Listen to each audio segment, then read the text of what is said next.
From pretty much the present, this is your host, Adam Graham, welcoming you to a week of Old Time Radio Detective podcast from 2013. Because these podcast episodes are quite old, offers and information contained in them are not valid unless they are reflected on our website at greatdetectives.net. Now enjoy a week of podcasts from our archives at the Great Detectives of Old Time Radio.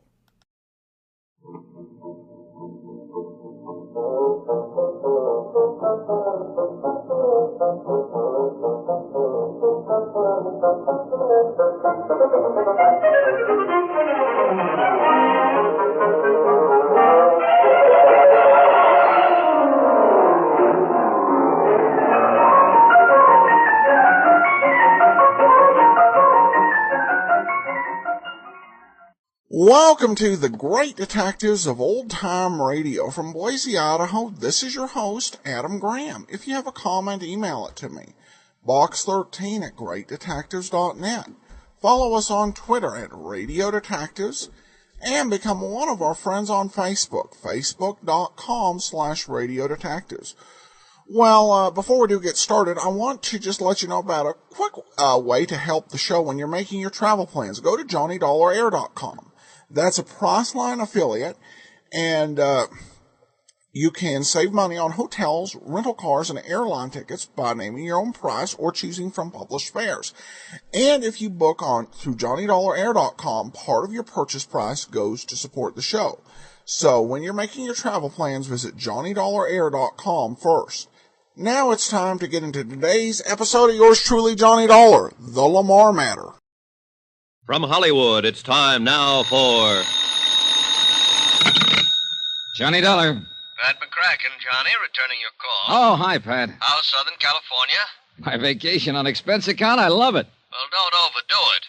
Just because the Jolly Roger matter interfered with that vacation you'd planned is no Now, reason. wait a minute. You promised full expenses. Okay. When are you coming back to Hartford? Soon as I clear up the Lamar case. Want okay expenses on it now? Huh? Lamar? Yeah, Pat. This is a case that'll make your hair curl.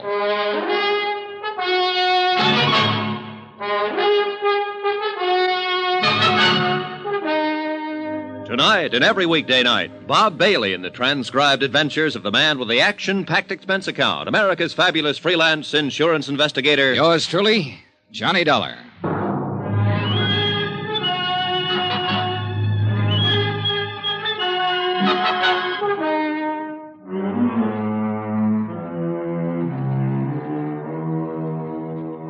Expense account submitted by Special Investigator Johnny Dollar to the Universal Adjustment Bureau, Hartford, Connecticut. The following is an accounting of expenditures during my investigation of the Lamar matter. Expense account? Forget it. I'm on vacation. As far from Hartford, Connecticut, center of the insurance business as I can get. Yeah, I'm in La Jolla, California, and I'm staying in a big ritzy motel called El Crescenta. Alone. Oh, there is a girl down here. A lot of them, in fact. But one in particular. Ronnie Lamar, her name is. Sounds like somebody in show business, doesn't it? But she isn't. Tall, 5'8", brunette, pretty as the devil. And I gave her the line that my so-called business back east consists of nothing more exciting than running a filling station. How can you afford to come all the way out here to California for a vacation? To say nothing of staying at the El Crescenta. Rich uncle, Vonnie. Died and left me a couple of $1,000 to do with as I see fit. This is the way I see fit. Only a couple of $1,000. Mm-hmm. Gee, that's too bad. A couple of $100,000, I might really fall for you. Oh, Vonnie, how can you? Hmm? Well, here I thought these last 3 days and evenings with you were due solely to my overwhelming personal charms. Your charm has nothing to do with it. Kiss me again, anyhow. With Vonnie around, who needed a couple of $100,000? The gal was just about all anyone could ask for. And I don't mean for just a quick vacation time romance. I'd spotted her the minute I'd landed here at this hotel. More like a guest ranch by the seashore. Beautiful, modern cottages set around a big green lawn with a swimming pool in the center big enough for the Olympics. Carports beside the cottages loaded with Eldorados, Continentals, and a handful of foreign sports jobs. And a beautiful big dining room and a building set up to look like an old clipper ship. And food and service worthy of Oscar of the Waldorf. And what was I doing here? On expense account, remember? Yeah, I'd spotted Vonnie the night I arrived from San Diego after clearing up the Jolly Roger matter and set my sights for her immediately. Naturally, I wondered what so attractive a girl was doing alone here. She cleared that up for me at dinner the second night. I still don't understand why Daddy hasn't arrived yet. Oh? He's supposed to join you on this vacation? We always spend our vacations together. At least we have since Mother died a few years ago. You're an only child? Yes. Really a foster child.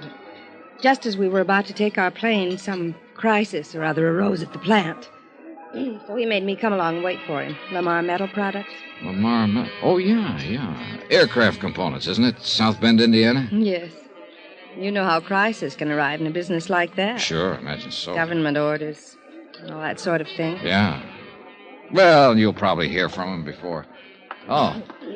Hey, waiter, would you like to get us... Senorita, a telegram for the lady. Oh? Excuse me, Johnny. Sure. Here you are, Pedro. Gracias, senor. Oh, dear. What's the matter? It's from my father, and I don't like it. Listen. Must delay departure a few more days.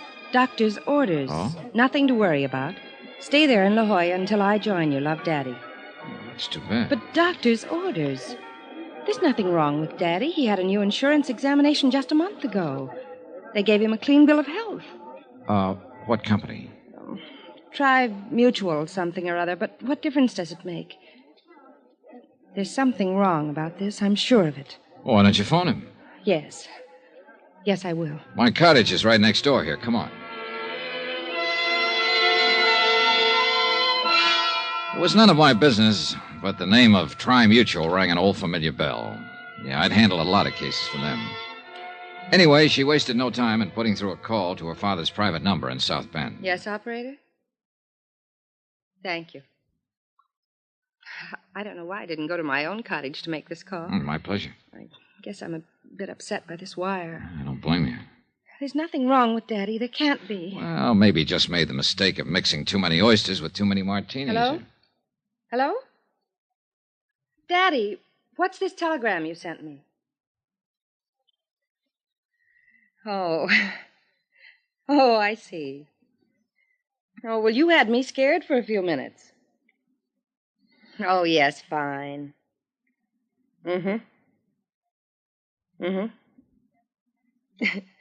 Yes, if you must know the truth, I have.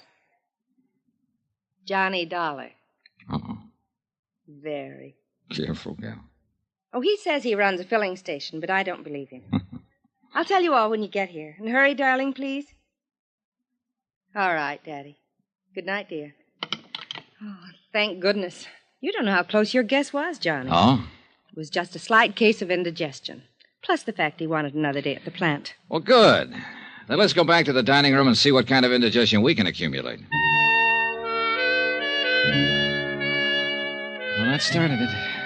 3 days and nights of as much fun and relaxation as I've had in years. A wonderful place to stay, a private beach that I'll wager is second to none on the Pacific coast. Swimming, water skiing, skin diving, sailing, everything. Oh, this was it. Or so I thought. Oh, why make any bones about it? I'm a sucker for romance. And believe me, it wasn't hard to be serious with Vonnie. Johnny. Yeah? This is nice, isn't it? Mm-hmm. I don't believe in love at first sight. Do you? No. No, I. But it is nice, isn't it? Hey, whoa, gal. Hmm? It'd be much too easy to fall in love with you, Vonnie. And I mean the forever kind. Well, would that be so terrible? You've got one big strike against you, you know. Johnny, what? Money. Money. You lose. Huh? I have nothing, except what my father gives me. You know, allowance and for clothes and things, and you know. So you see, I'm just as poor as you are. Only you aren't. You wouldn't be staying at a place like this. Another thing. You know absolutely everything about me. I know you don't make a living by running any old filling station. Johnny Dollar at the sign of the Flying Red Horse. Oh, stop it. Well, for all you know, I'm a gangster, a safecracker, a jewel thief. Or worse still, playboy scion of a wealthy family who never did a lick of work in his life.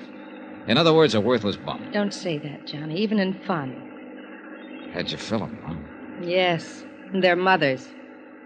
Old dowagers trying to marry them off to another wealthy family. Add the name Lamar to their end of the social register listing. Insure the fortune with another fortune. I thought you said you were poor. Well, you know what I mean. A bunch of worthless fops, that's all they are.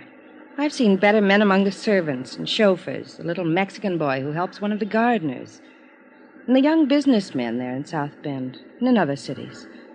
Maybe earning just enough to make ends meet, but men. Ambitious, hard-working, willing to get somewhere on their own merit. And, well, you know what I mean. Mm-hmm. Why don't you marry one of them, Bonnie? It isn't as easy as that, Johnny. You know it. Maybe I was waiting for someone like you to... I still don't believe in love at first sight. Good. Let me snuggle again. Like before we started this horrible discussion. Mm-hmm. Sun's going down, though, honey. And this little niche in the rocks is going to get cold. Yeah, look. Everybody else has left the beach. Come on, snuggle. I like it. Kiss me. And I thought I'd have to ask for it.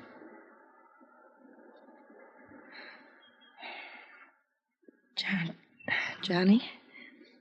What do you do? Well... Hmm?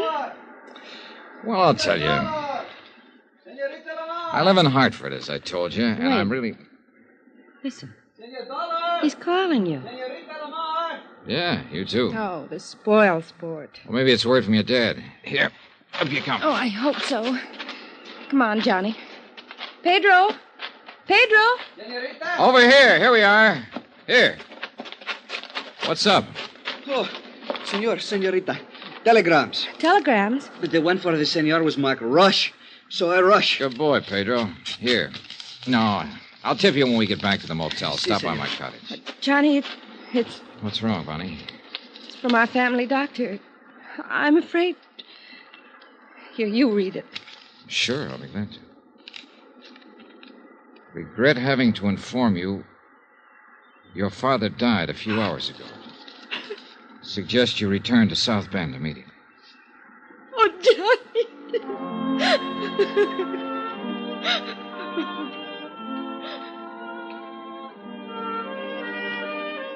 It was a few minutes before Vonnie could pull herself together enough to walk from the beach up to her cottage where she could pack her things for the trip back to South Bend. I told her I'd make the necessary plane reservations for her. But what I didn't tell her was the contents of the wire I'd received, the one marked Rush. It was from Pat McCracken at Universal Adjustment Bureau. A request to call him at his home in Hartford immediately. I put through the call. Hello, Pat McCracken. Well, Killjoy, what's on your mind? Johnny? That's right. Hey, you got my wire. Why else do you think I'm calling? I tried to get you long distance all day. Your motel didn't seem to know where you were. Well, that was my doing. They might have spoiled a beautiful romance. Well, what's on your mind? Johnny, you've got to cut your vacation short. Oh, no, you don't. And you've got to come back to Hartford right away. What? Now, listen, I'm just... Yes, but plan to make a long stopover in South Bend, Indiana. South Bend? That's right. Oh, I get it. This is a gag. Or did you know I'd figured maybe on stopping over there anyhow? I don't know what you're talking about, but now listen. By a rare stroke of luck, we just got word of the death this morning of one of Tri-Mutual's bigger policyholders. How much? $1.5 million. Man named Thomas Rene Lamar. Lamar? Pat! Now listen, Johnny. The circumstances lead us to think it may be murder.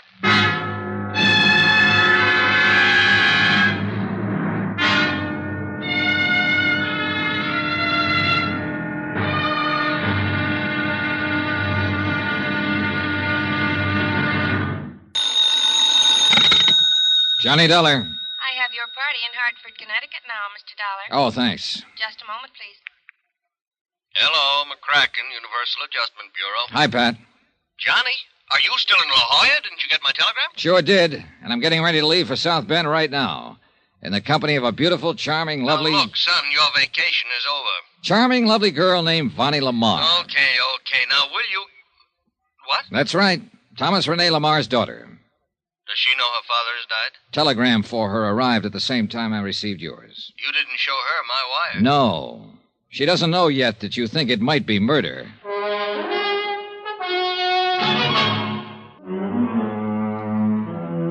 Expense account submitted by Special Investigator Johnny Dollar.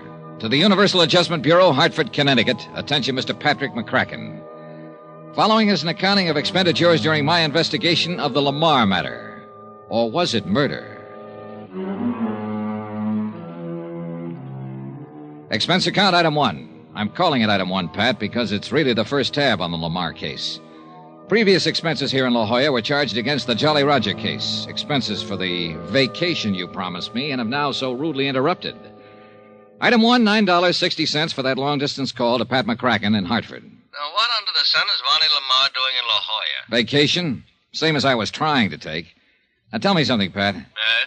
Has a claim already been filed on Lamar's $1.5 million policy? No claim has been filed. Well, then how'd you know about his death so quickly? Luck, pure and simple.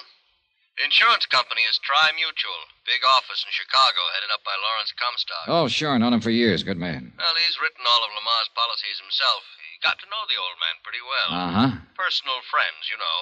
Weekend golf together, same clubs, and both nuts about two-handed pinochle. So? Well, Comstock had been Lamar's house guest for the past few days, and been with him practically every minute the old man wasn't at his plant. Was he actually there when Lamar died? Yes. He was the one who called the doctor when the old man keeled over. Look, you keep referring to him as the old man. Just how old was he? Oh, not too. Let me see. I've got it. He was 59. The doctor's name on her telegram was Wilson. You know his first name? No, I don't know. That stuff you'll have to get from Comstock there in South Bend. Okay.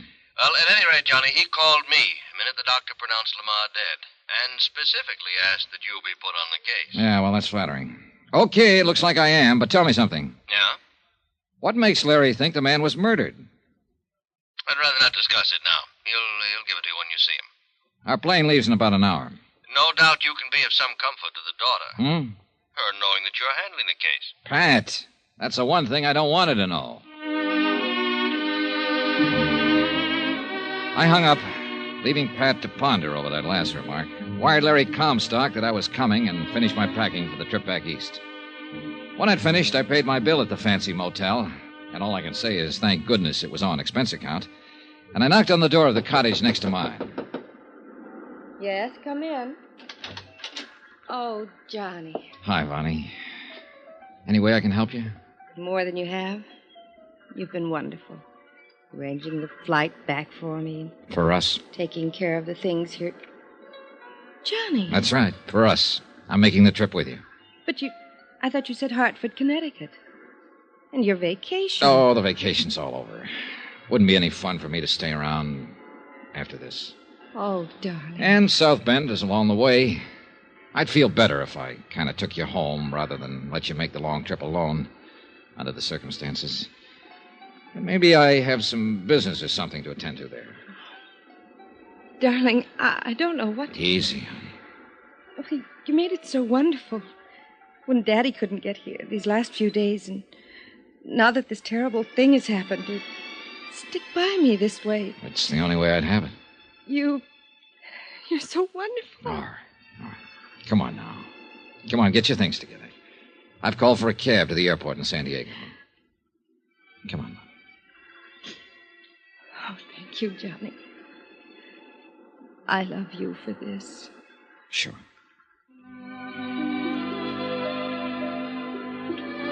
I can't say I exactly relish thoughts of the flight back east. Much as I hoped I could be of some small comfort to the girl. Much as I genuinely wanted to. Such things can be pretty rough. Particularly in this instance. But I am an insurance investigator.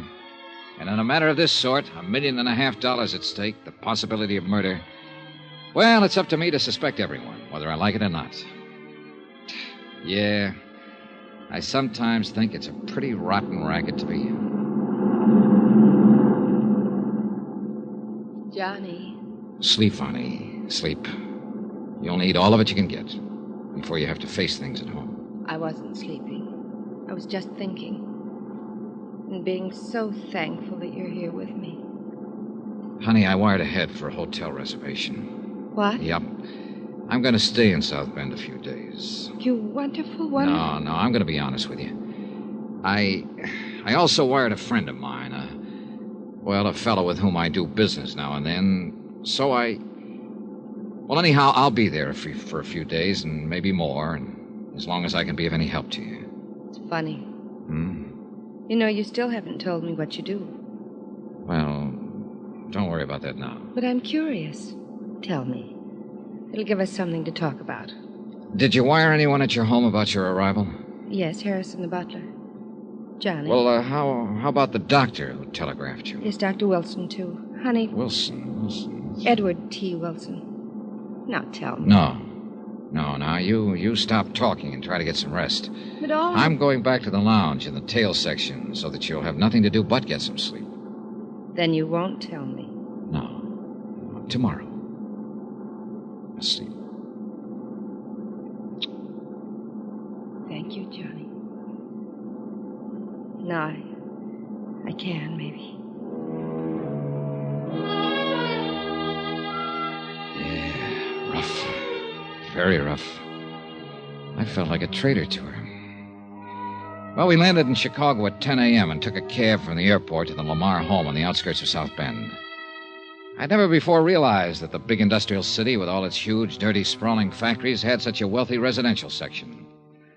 And the Lamar home on Parody Lane was one of the most impressive of all, set far back in what must have been an acre of well-kept lawn.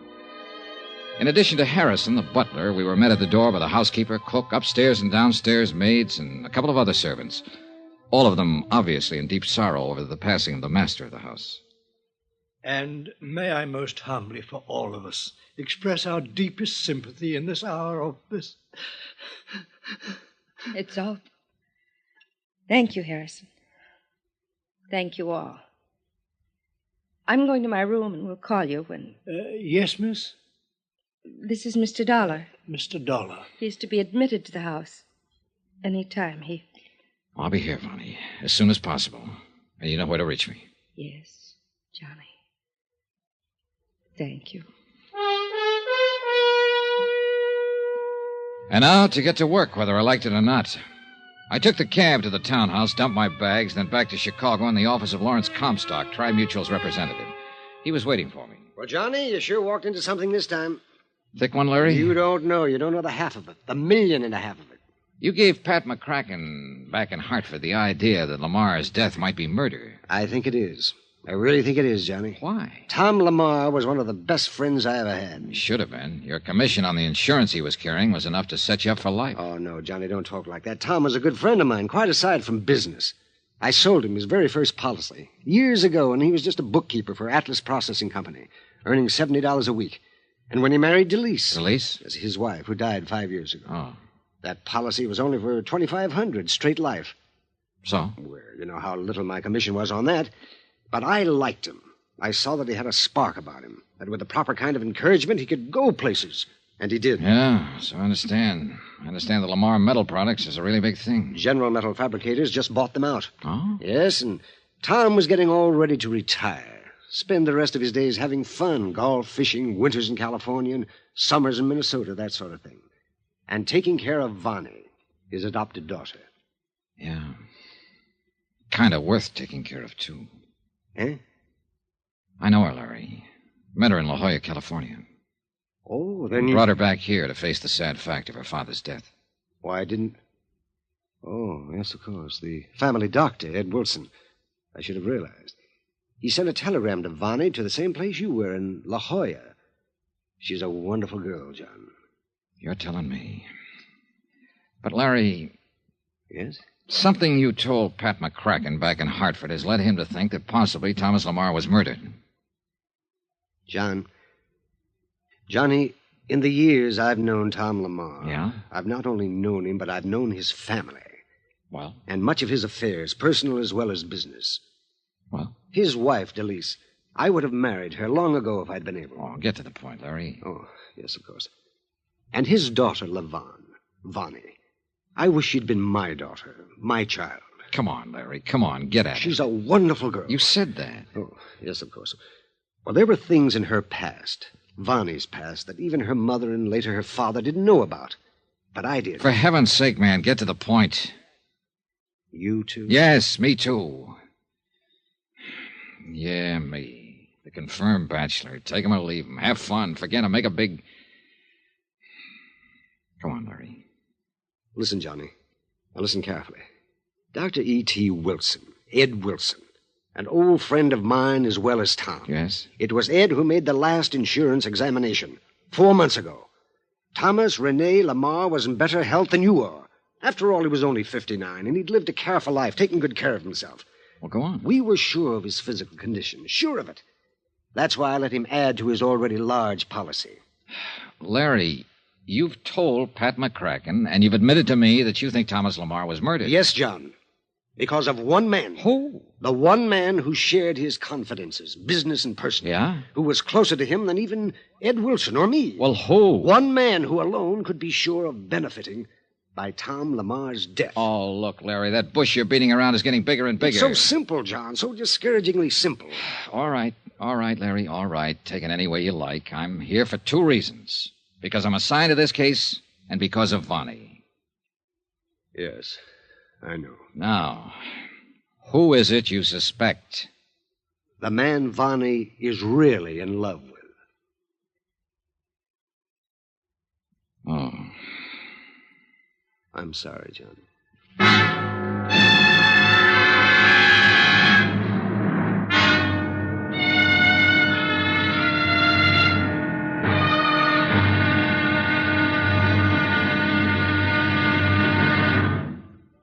Now, here's our star to tell you about tomorrow's intriguing episode of this week's story. Tomorrow, some stuff I didn't want to hear, but I had to.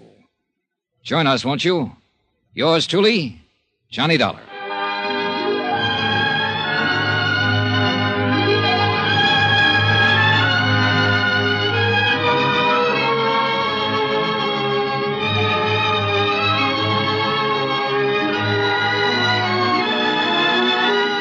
Yours truly, Johnny Dollar, starring Bob Bailey, is transcribed in Hollywood. It is produced and directed by Jack Johnstone, who also wrote tonight's story. Be sure to join us tomorrow night, same time and station, for the next exciting episode of Yours truly, Johnny Dollar. Roy Rowan speaking.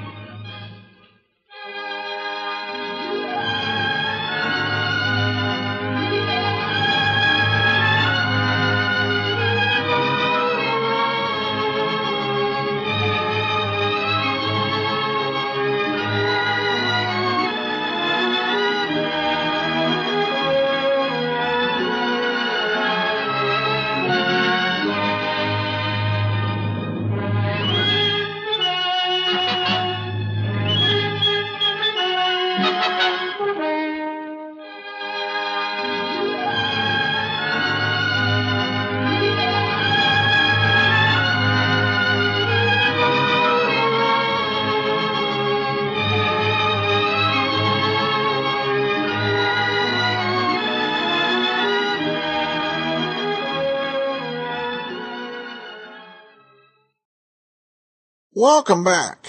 Well, a pretty bad blow for our hero, particularly since he doesn't believe in love at first sight.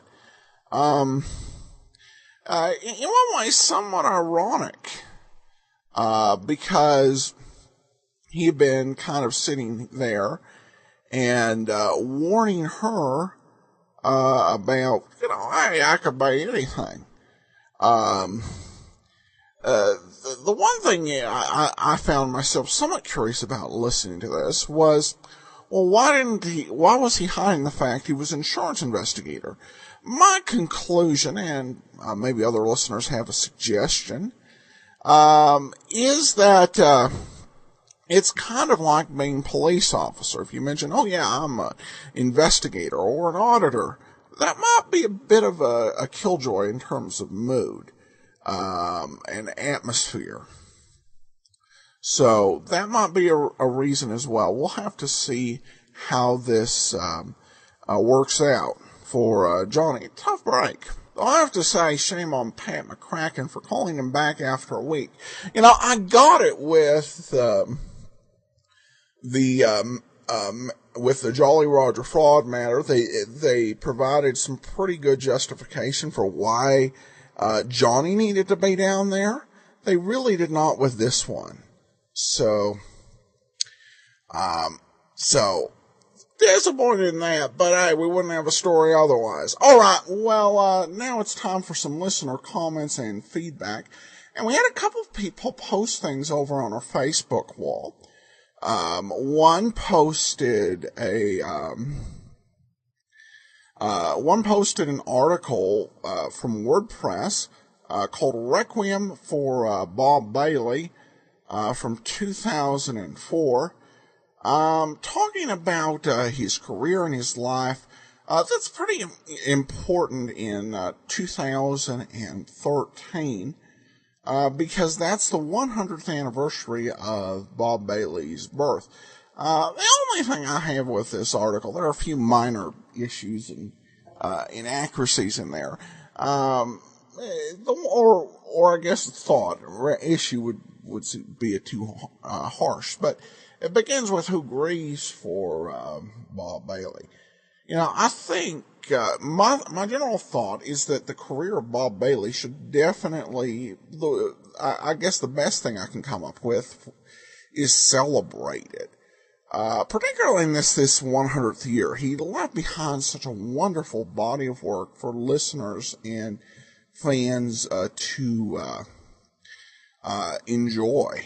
And, there's so much, good and right about it.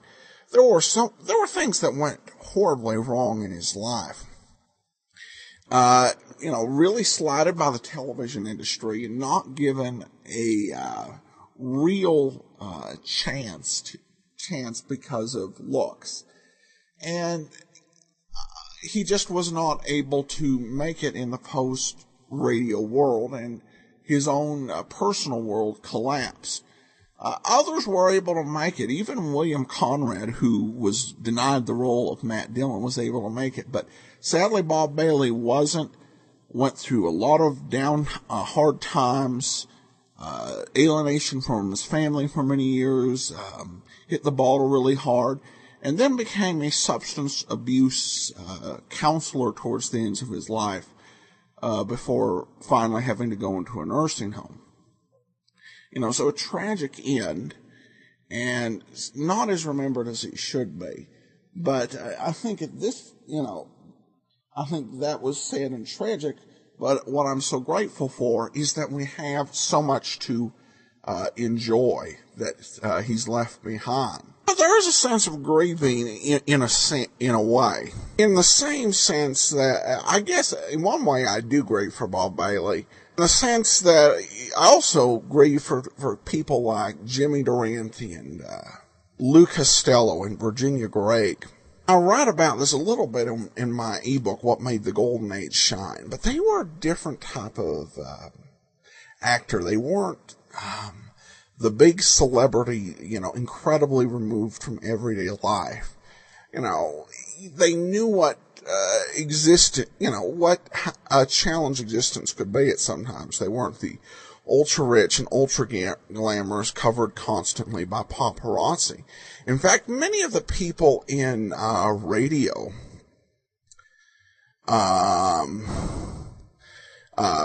liked radio because it allowed them to be relatively anonymous. You could do your voice on radio, particularly if you're women, and just go home and take care of your family. And people thought it was wonderful. And I think that it really was an amazing time, and we have people who lack that humility and humanity, I think, that made the Golden Age so unique. But anyway, it was, and people do that, and I'm okay with people like articles and cool links and links to stuff on the BBC. Only thing I ever really bother at on the Facebook page is people promoting, themselves and their own websites. That's just not cool. But article stuff, absolutely. And thanks so much to everybody who's posting and sharing there. And I think I have one more comment. Chris writes in, "Hey Adam, thanks for doing what you do. By far the best old-time radio podcast out there." And Diane says, "I am new to your program and love it." Well, thanks so much, Diane.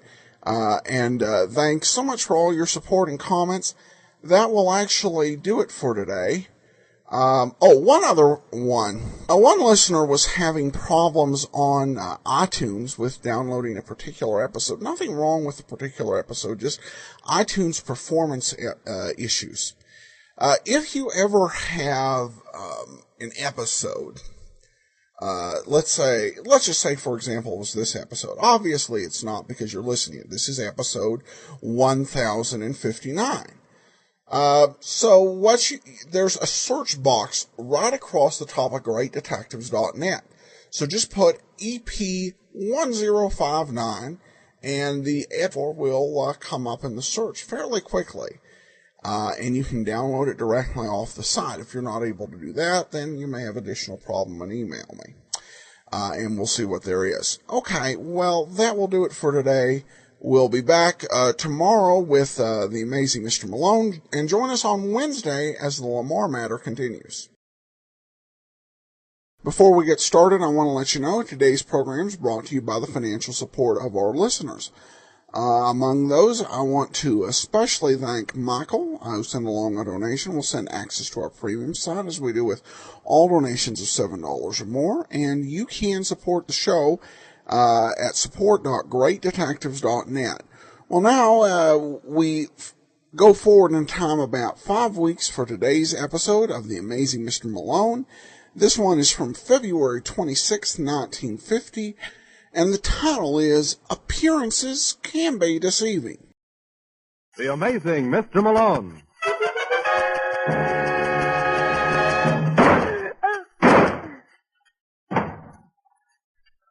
Hello, operator. Operator, get me the office of John J. Malone.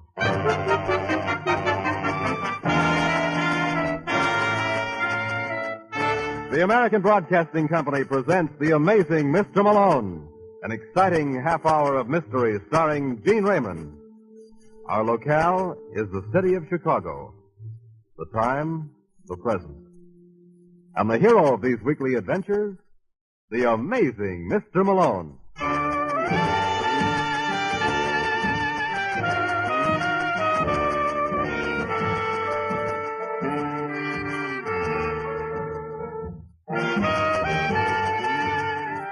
Malone is the name, John J. Malone, attorney and counselor at law. Tonight I want to take my text from Aesop's fable. It was Aesop who first observed that appearances can be deceiving. Of course, he was thinking of the wolf in sheep's clothing, but he might just as well have had Carl Riker in mind. Mr. Riker is the tall, poetic-looking gentleman in the rear of the Cadillac sedan tearing down Chicago's south side in the rain. If you were judging solely by appearances, you'd say here's a gentleman and a scholar, and you'd be right. No student could be more diligent than he is in his search for the truth. Much further, Michael. No, it's the last house on this block. That one? Yeah. Here we are. You want I should wait out here for you? As you will. Well, in that case, I think I'll go in and watch the fun, huh? Hey, will you look at it pour? Excuse me if I fail to admire the beauties of nature right now. Just what are you figuring on doing, Mr. Riker? I hardly know myself. I'm such a creature of impulse. Who's that? A friend? Just a second. Yes? Mr. Cromwell? That's right. So nice to know you. My name is Riker. Riker? Yes, and this gentleman is Mr. Michael. Hiya. What do you boys want? May we, Okay. My name means little to you, eh, Mr. Cromwell? Not a thing. Perhaps my wife's would mean more. The given name is Laura.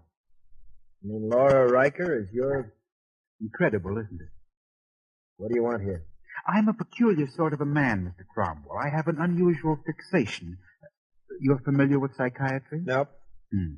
Well, an analyst would say to me, I have very strong acquisitive instincts. Definitely antisocial. I can't bring myself to share any of my belongings. Look, Riker, get to the point. You must forgive me, sir. I do have a tendency to wander. Any time I do, please don't hesitate. What do you want? A very simple thing. Hardly worth mentioning. Your life. You crazy. Hey, put that gun away, Mr. Riker. I didn't bargain for nothing like this. No, I'm sure you didn't. Now, listen, mister.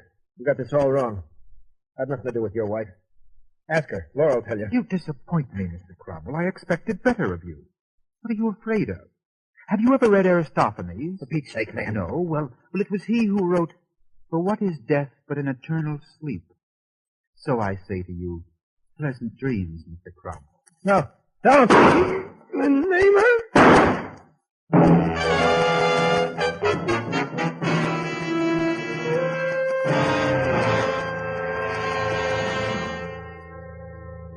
Dave, I'm so glad you decided to come home tonight. Yeah, Is the steak all right? fine, Evelyn. Who's there? I'll take it, Evelyn.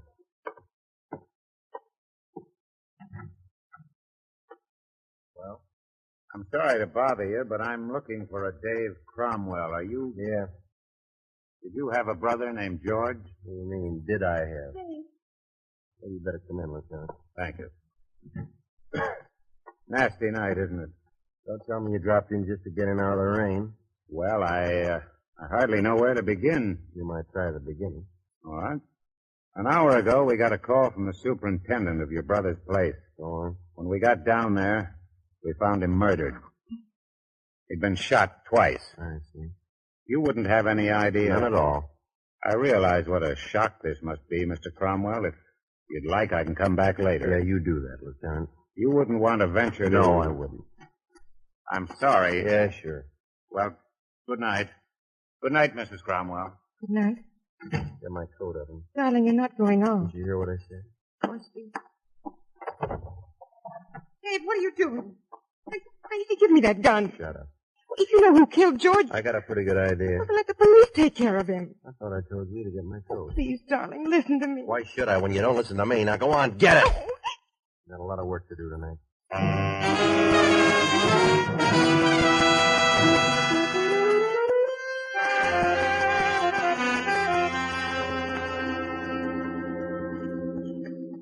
Mysterious slaying on South Side. George Cromwell, age 31. Laura? Laura, darling, I was talking to you. What do you want, Carl? Would you care to see the paper? No, thanks. You know, Angel, I can't understand you. You can't? No. You seem to have no desire to keep up with what's going on in the world. Why, isn't that a shame? These are momentous times, Laura. Every day brings something new. Take tonight's edition, for example. Right here on the first page. Carl, I want to talk to you. Of course, dear, I'm all ears. I want a divorce. Disappoint me. I thought we were going to have a serious talk. I am serious. You can't be, Laura. You've been through this before. You know how I feel. Yes, you own me. You're bitter, dear.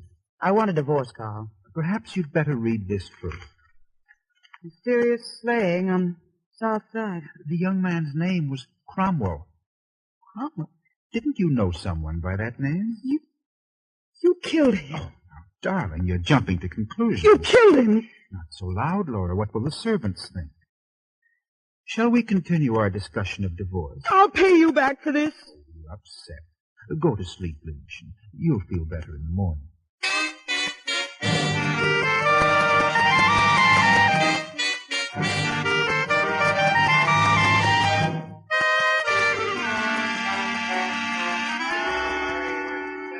Larry's Bar and Grill. Is, Mr. Michaels there? Just a second. Hey, have you boys seen Cokie Michaels around? Nah, not tonight, huh? Sorry, pal, he ain't here. Well, if he should come in, will you please ask him to call Mr. Carl Riker? How's that again? Riker. R-I-K-E. Oh? Oh. That's funny. Hey, any you guys ever hear of a Carl Riker before? No, what? Well, I got a feeling I just heard the last of them.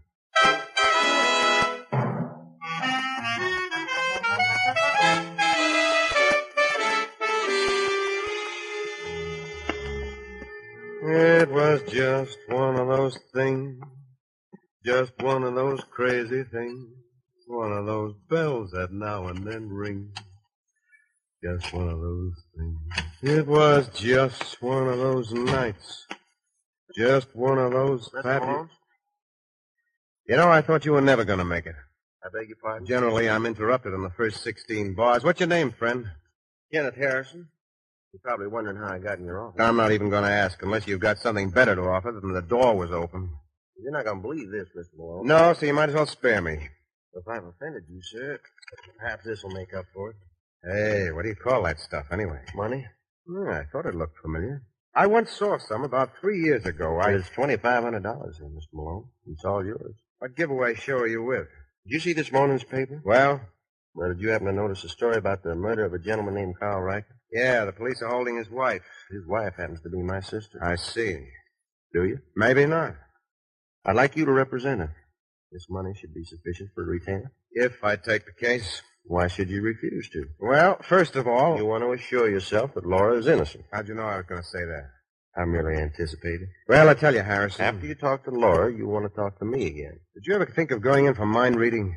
I had considered it. Well, if you should want to reach me, I'm at the Maynard Hotel. There you go again. Say, do you know everything?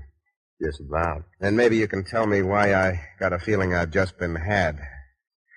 Okay, Harrison, I'll be seeing you.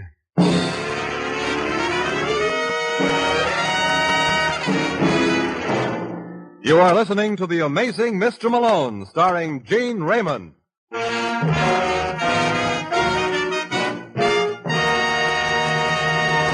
You know, everybody likes a bargain. That's the American way. We like to know that we're getting more than our money's worth when we buy something. And buying United States savings bonds would be getting more than your money's worth. Return of $4 for every 3 invested is a pretty good deal. And that's what United States E-Class savings bonds pay at maturity. So take advantage now of the opportunity to buy United States savings bonds. They can be purchased at banks or post offices or through the payroll savings plan where you work. Think of your future today and buy United States savings bonds. And now back to the amazing Mr. Malone.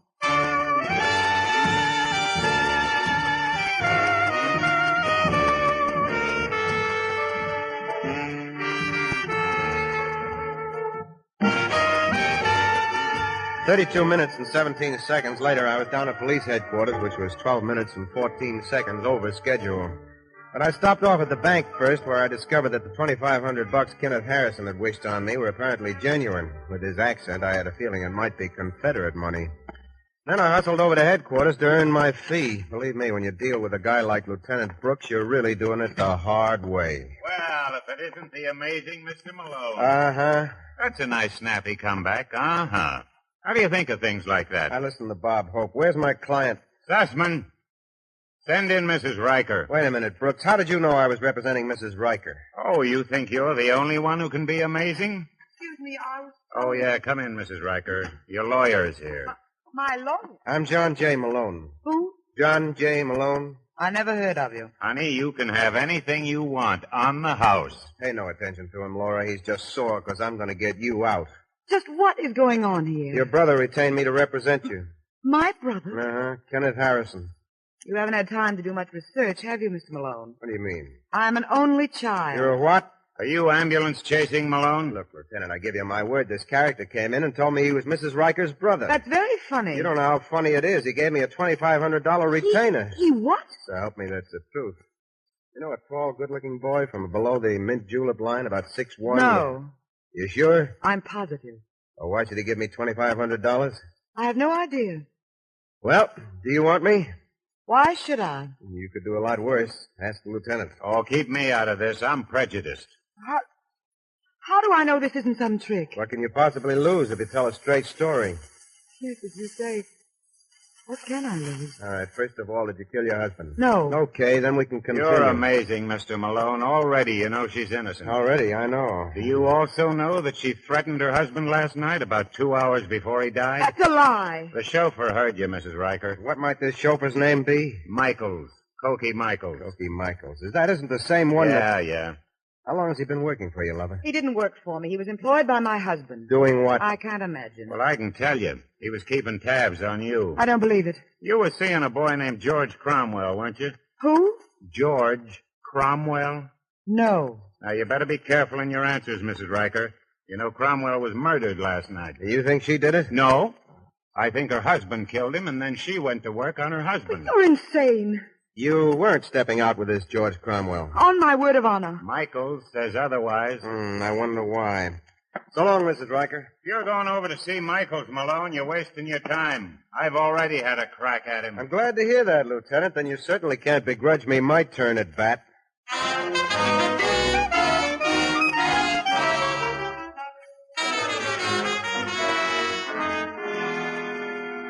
Hey, Larry, let me have another shot, will you? You're right with you, Michael. Can I buy you one? What? Matter, Nichols. Michaels, don't you remember me? Sure, I remember you, Mr. Malone. Suppose we sit down at a table. You sit down. I like this fine. Here's your drink, Michaels. Leave the bottle, Larry. Take it out of this.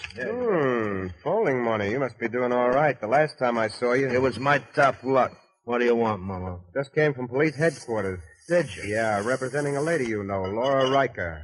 Hey, careful, Michael. You're going to spill that drink all over you. Look, Malone, I don't know anything about the Riker case. That's not what Lieutenant Brooks told me. I don't care what he told you. Did Riker kill George Cromwell? Who?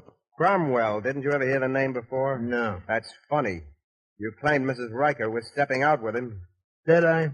You're an awfully difficult man to get anything out of nowadays. I hit the truth. Wasn't always like this. Time marches on, yeah. Maybe it's just that the surroundings aren't conducive to good talk. Suppose we take a little stroll outside. Ain't nothing. Come on, Michael. Hey, Larry. You want me? Yeah, come over here and bring that bunk starter with you. Madam. You looking for trouble? Not me. Well, good night, Michael. See you around. Oh, you're not leaving, Mr. Yeah, I Malone. can tell when I'm not wanted. You don't have to hit me over the head before I get the idea.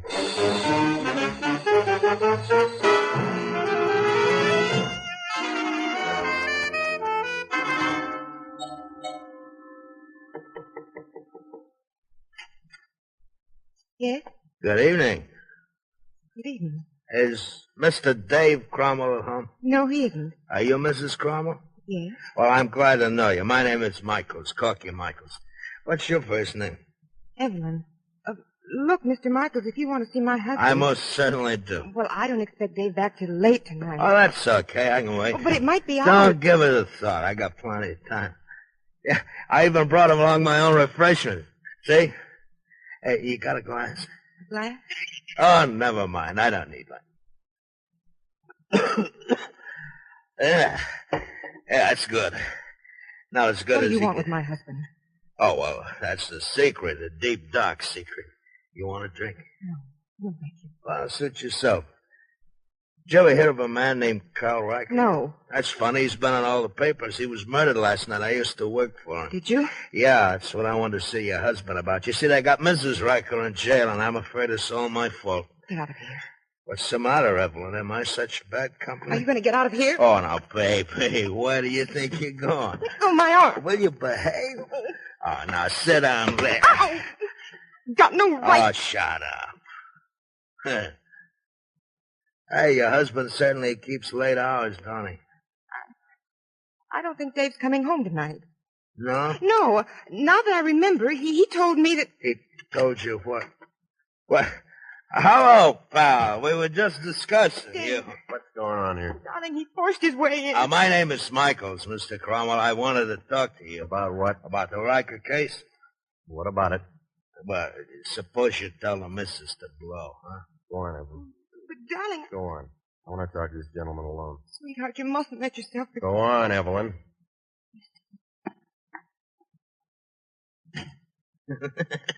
Hey, boy, you certainly got the power. How you do it, huh? You said you want to talk about the Riker case. Huh? Oh, yeah.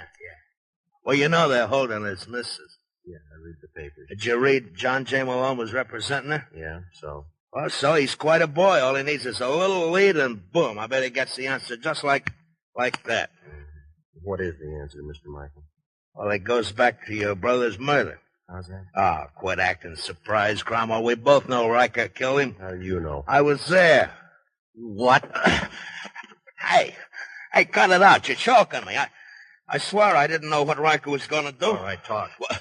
Well, somebody gave Riker a bum steer. He thought his wife was seeing your brother. Well, all the while it was me? Yeah, I guess you must have used your brother's apartment for the meeting place. Now, what was the name of this somebody who tipped off Riker? I don't know. I think he had a private date. You're lying. No. Come on, Michaels, admit it. You were the one who brought Riker to my brother. No, I swear I didn't. All right, get up, Michaels. We're going to play 20 questions.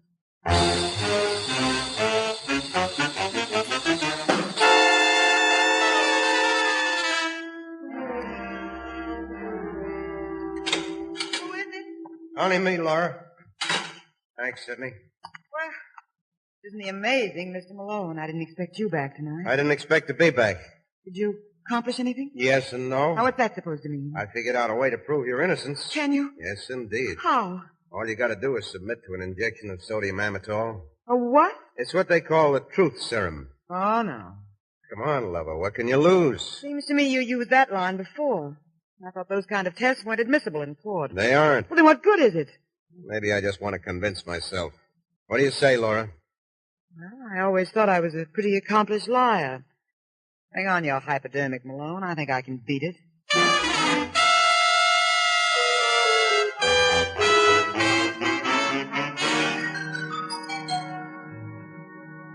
We'll be ready to roll in a minute, Counselor. Good. Say, Malone. Yeah? I'm going to donate my life to science. Don't you think I'm entitled to know how this truth serum routine works? That's fairly simple, Laura. It all hinges on your unconscious mind. The doc's going to give you an injection of sodium amytal. That'll make you feel drowsy. But even then, your unconscious sometimes continues to function, and the sodium amytal releases the brake. You mean I couldn't hold out on you even if I wanted to? Well, there are no guarantees with this deal. All right, Doctor, whenever you're ready. I'm ready now, Mr. Malone. You hold out your arm, Mrs. Riker. This won't hurt us. Ow! Sorry. Now, will you start counting backwards slowly from 100? 99, 98, 97, 96, 95, 93, 94, 91, 90. She's off now. Okay, go ahead. What's your name?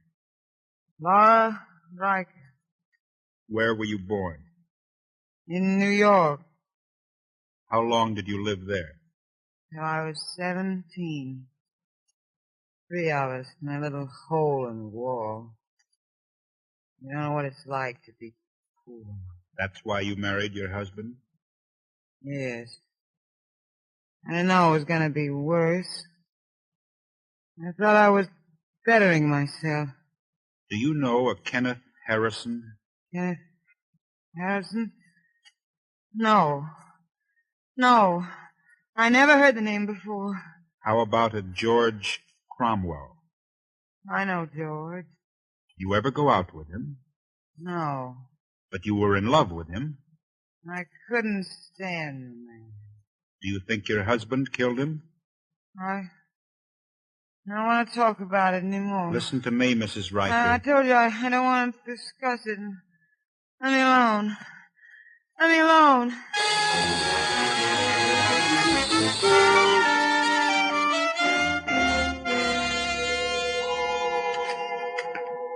What's the score, Lieutenant? Did she pass or flunk? The doc says she lied. About what? She does know a Kenneth Harrison. I thought so. But she was telling the truth when she said she didn't go out with George Cromwell and wasn't in love with him. She wasn't? Nope.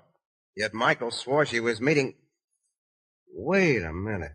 Did Cromwell share his apartment with anybody? Nope. Does he have any close friends? Not that we could discover. He seemed to spend most of his time with his brother. His brother? Yeah, a fellow named Dave Cromwell. Tall, well set up lad. Is this brother married? Yeah, why? Well, that would probably explain why Dave didn't use... Let's go see Michaels. What for? I just want to check on his theory of relativity. Michaels looks like Einstein in this case.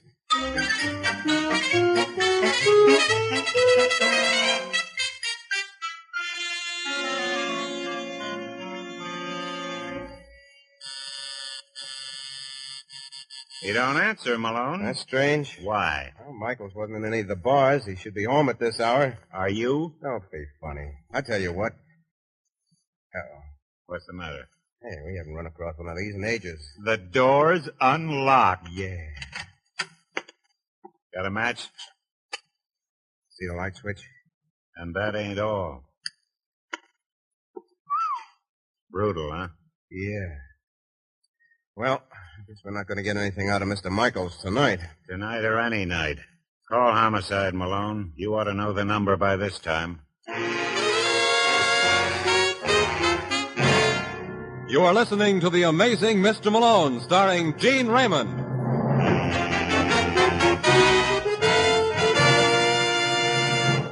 Today as never before, the elementary public school system in America faces a critical situation.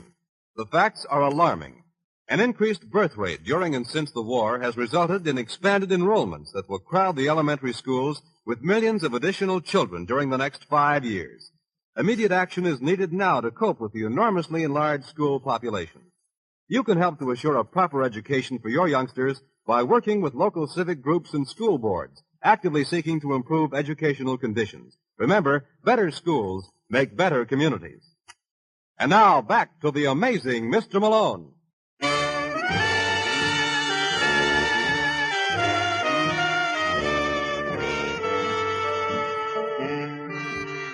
10 minutes later, a detail from homicide arrived. It was a pleasure to watch them work. They all made like a swarm of bees, but from the way the lieutenant looked, I could see they hadn't found much honey. You still hanging around, Malone? No, I left an hour ago. I wish you'd taken your head with you. Oh, that's a good one, Lieutenant. We must send that to Red Skelton. What's up? Michaels was killed with the same gun used on Riker. After someone handed him a shellacking. How would you know that? All I have to do is look at the body. How long has he been dead? Not very. Well, as I always say, it's an ill wind that blows nobody good. Is that what you always say? Yeah, but Shakespeare probably said it first. What are you babbling about? This lets my client out. Does it? Certainly. If both Michaels and Riker were killed with the same gun, how could Mrs. Riker do it? Why couldn't she? What did she use? Thought waves? Well, I was saving it for a surprise, Malone. What? After the state's attorney heard about the results of the truth serum test, he ordered her released. He what? Yeah. Want to come along while I pick her up? Suppose you come along with me first. Remember why we came here originally? To check whether Riker could have killed the wrong Cromwell. Well, Michaels can't do that for us anymore, so let's go to the next best source.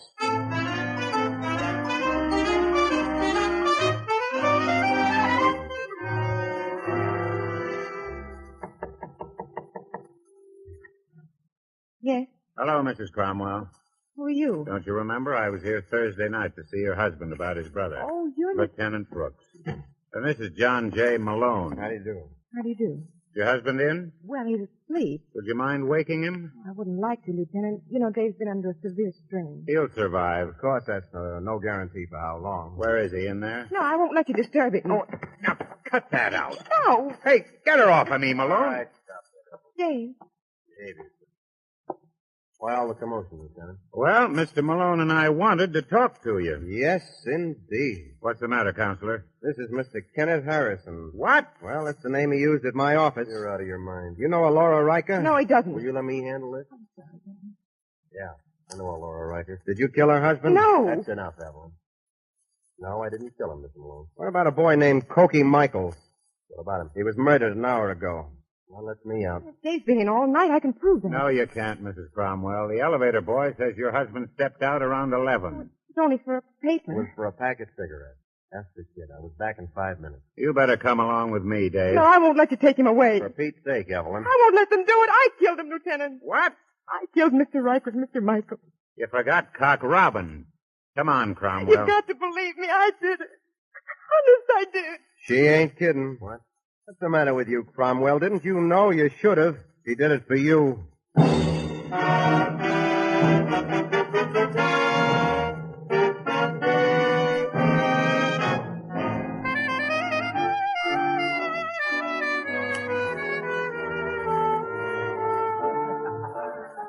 Malone. Why did Mrs. Cromwell kill Riker and Michael? You're amazing. Well, why did she? 5 seconds with the woman should have told you the reason she was crazy about her husband. So she commits 2 murders? Sure. Both Riker and Michaels were a threat to the man she loved. She had no more compunction about knocking them off than you would have about squashing a mosquito that was biting your kid. I ain't got a kid. It's not my fault. Now, don't tell me she beat up Michaels, too. No, that was her husband's work, but after Dave got through with him, she followed Michaels home and let him have it. And all along, she knew about Dave and Mrs. Riker. Yep. And she never complained. That kind of woman never does. What a gal. How'd you spot her? It's simple. The elevator boy could cover for Dave's alibi. Why couldn't she? All right, Mr. Bones. Why couldn't she? Elementary. She wasn't there, and if she wasn't, she was the only one left in the case who had a motive and opportunity. I still don't see why it couldn't have been Laura Riker. Because both Riker and Michaels were killed with the same gun, and since Laura didn't kill her husband... Who said so? Now, what about that sodium amytal we shot into her? Oh, yeah. You know, I forgot about that, Malone. Ain't that truth serum a marvelous gimmick? Certainly is. I'm glad you thought of it. We ought to use it more often. It's over my dead body. That's the sort of things that could put us all out of business. Good night, Lieutenant.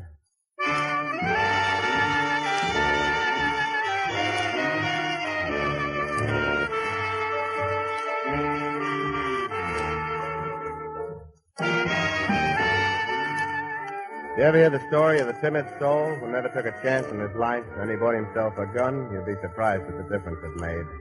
In no time at all, he was ready to shoot the work. I'll tell you all about it next week, so why not pick me up in my office at the same time? I'll be waiting for you. Good night.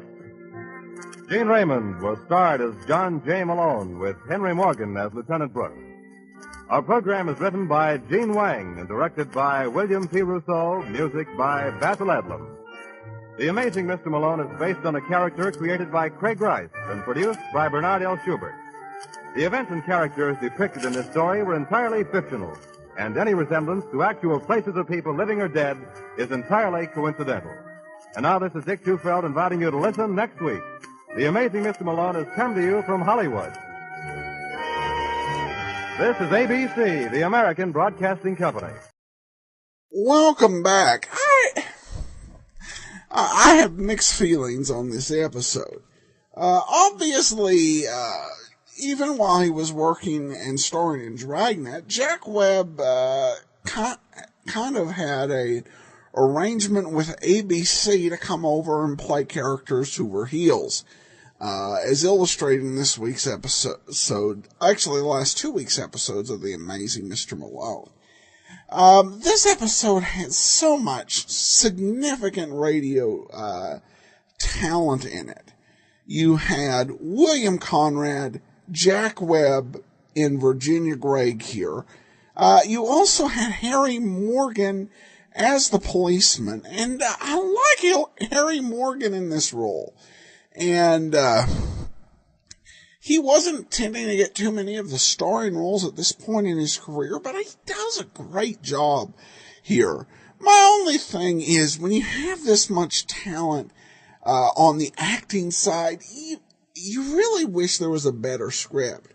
I actually would have enjoyed this script more with a lesser group of actors, because it seems like, wow, that was the thing with radio. So many of these people, they did thousands of radio performances in order to, make ends meet. And not all of them were classics, but to have all, that many actors in there and get something like, well, she confessed, so therefore she did it. I don't know. But, to each their own. But, very good performance by Harry Morgan.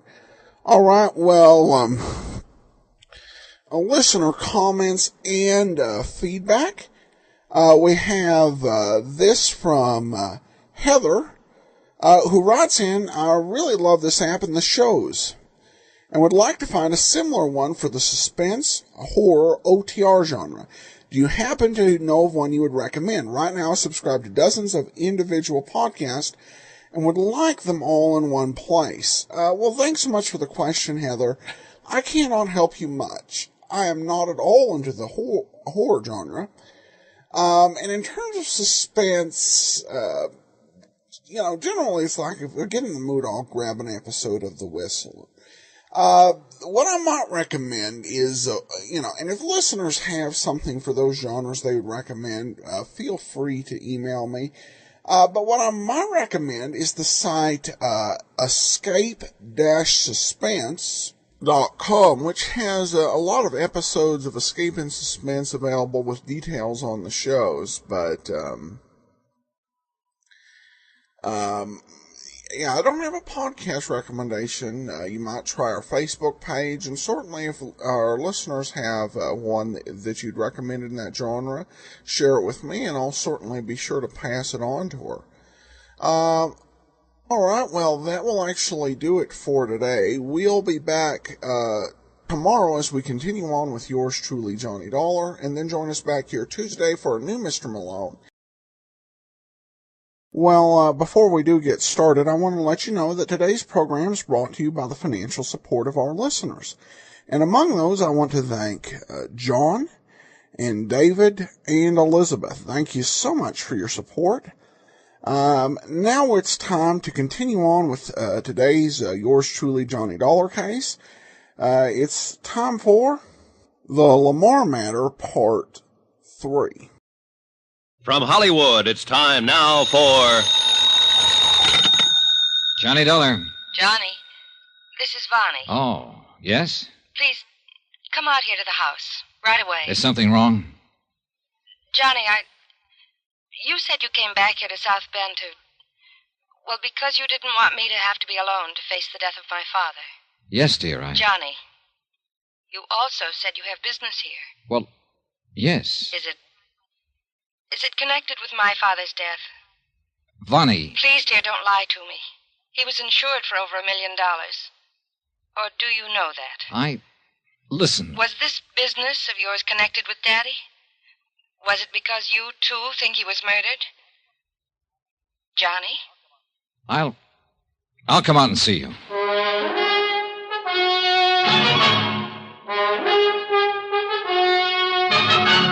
Tonight and every weekday night, Bob Bailey in the transcribed adventures of the man with the action-packed expense account, America's fabulous freelance insurance investigator. Yours truly, Johnny Dollar.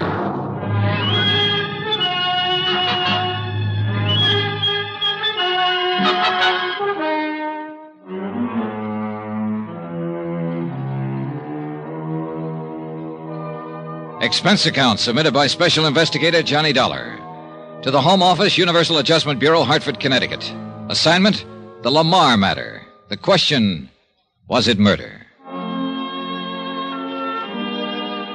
The beautiful girl, Vonnie Lamar, and the beautiful romance I found during my so-called vacation at La Jolla, California. Well, things really got into a bind when she received news that her foster father back in South Bend, Indiana, had suddenly died. And I received word that I was assigned to the case. Not only because of the $1.5 million policy on Lamar's life, but because it looked as though it might be nothing more nor less than murder. From La Jolla, California to South Bend, Indiana was only a quick flight by plane, and the first person I contacted was Lawrence Comstock of Tri-Mutual, Chicago office, who'd issued the policies on Lamar's life. Yes, Johnny, the only two real friends Thomas Lamar had these past few years since his wife died were Dr. Ed Wilson and myself. And Wilson is the man you called in when Lamar died. Yes, you see, Tom and I used to spend a lot of time together. Weekend golf, belonged to the same clubs, that sort of thing. We used to love playing two-handed pinochle together. Uh-huh. Go on. I was with him at his house the night he died. And so unexpectedly, Johnny, as I told you, he'd had a most thorough physical examination only a few months before, or I'd never have permitted him to increase his insurance to $1.5 million. Must have cost him a fancy premium. It did. It did. Prohibitive. But that was the way he wanted it. For his adopted daughter. For Vonnie. Whom you know. And if you're half a man, having spent a few days with her in La Jolla, you're in love. Oh, shut up and tell me what you know, will you? You said murder. Oh, yes, I'm sorry, Johnny. It began last weekend. As I often do, I spent the weekend with Thomas Lamar. Well, Friday night, Dr. Ed Wilson was with us. We played three-handed pinochle. Yes, yes. Tom was in perfect health. I know he was. And our evening was all fun, completely uninterrupted. Except by young Marson. Marson? Tom's confidential secretary. And he's the one.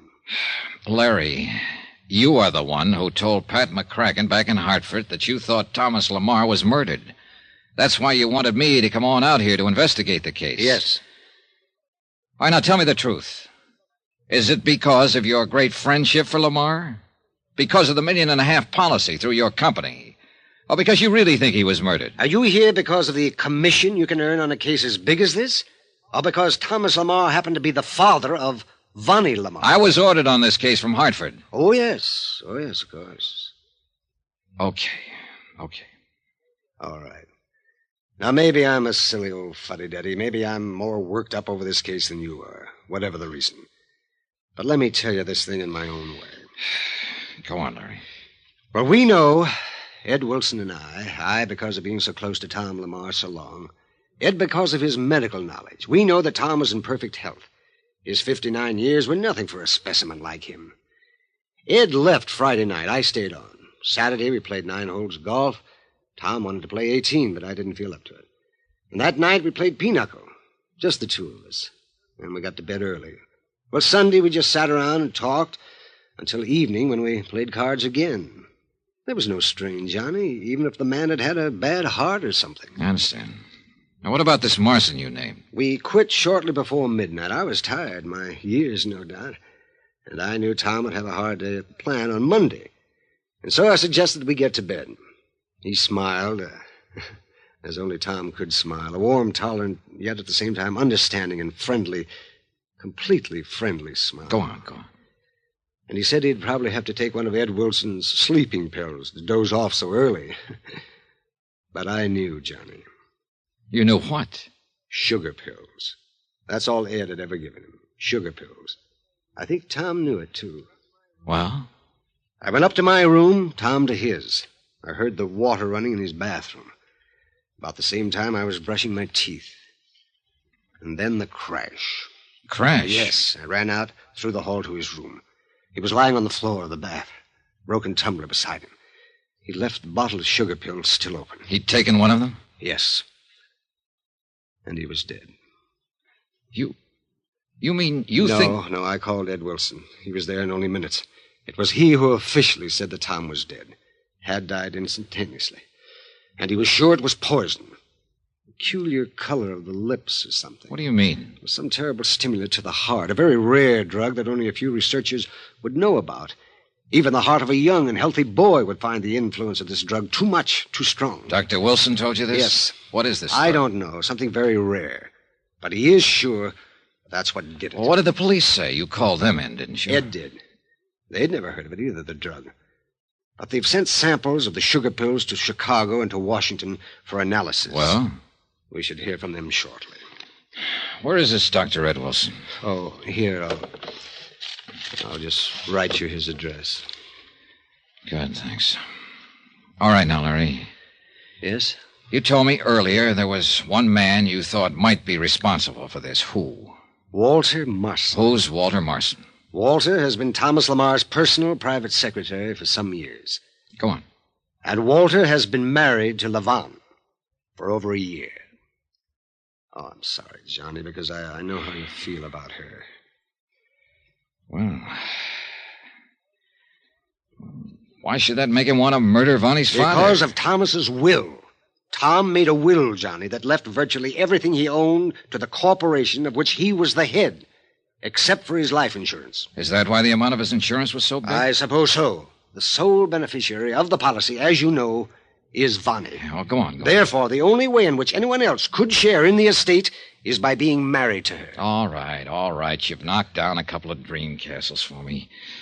And I'm not talking about a family fortune. I'm talking about a girl. Yes, John, I understand. If she loved him enough to marry him, let him be happy. If he shares some of that $1.5 million, let him share it. He deserves to, if she wants him to. He married her, she married him, all right. It isn't as easy as that. What do you mean? You've forgotten you wanted to know why I think Walter Marson murdered Thomas Lamar. Yes, you see, I happen to know Vonnie did not love Walter. You just said she married him. Unknown to her foster father. What are you getting at? Somewhere along the line, Walter Marson, shall we say, got something on Vonnie. What it was, I don't know. but he had a strange power over her, it seemed. Larry, what are you talking about? I don't know, Johnny.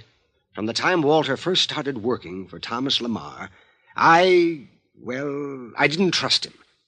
And yet Tom seemed to have the most implicit faith in him. Walter was a good accountant, yes, handled many of Tom's personal investments, and handled them very well, too. Thomas paid him very well, rewarded him, always, when he made unusual profits. Why not? But Walter Marson made it plain from the beginning that he wanted to work his way into Thomas's shoes in the corporation, and this Thomas would not have. And the reason? Because Thomas knew that many of the stock deals Walter had made in his behalf were not completely, shall we say, legitimate, or legally proper, perhaps, but not morally so, that is. Corporation money instead of his own, maybe. Yeah, that's it. Buying huge blocks in order to inflate the price, and then dumping the stocks at their peak, that sort of thing. I don't know much of the details. That's out of my line. But Thomas knew very well that if Walter Marson were ever put into the corporation, he'd use the same slick methods for purely personal gain. At the expense of the corporation he'd spent his life building up. How do you know about this? I was Thomas's confidant, his closest friend. All right, Larry. Let me do a little summing up. Walter Marson failed to dig into Lamar's money via the corporation, so he married his daughter to be sure of latching on to the family fortune. And that's it. Yes, it's as simple as that. Therefore, you're sure this Marson poisoned Lamar? Yes, and because of the findings of Dr. Ed Wilson. Which haven't yet been verified. Well, no. And even if you do find proof that Lamar was poisoned, you have no proof that Marson was back of it. No. Larry, what if Vonnie had something to do with it? Oh, no. Oh, yes. That's a real possibility, isn't it? Good heavens, Johnny, you can't mean that. You say you know the girl. Yeah, sure. And I fell for her like a ton of bricks. Whether it's simply because I'm a sucker for such a charmer or just because she charmed me so well, I don't know. But why did she want me if she's already married? Johnny, what are you getting at? $1 million at stake. $1.5 million. How she could possibly have known I'd be staying at the La Crescenta in La Jolla, California, I don't know. But with $1.5 million at stake, you could find out most anything. So she worked on me, got me on her side, even before she needed to.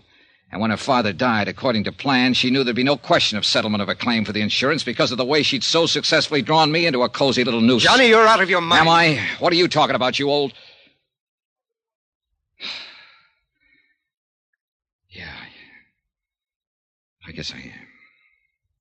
John, I've been a confirmed bachelor all my life, even before I was your age.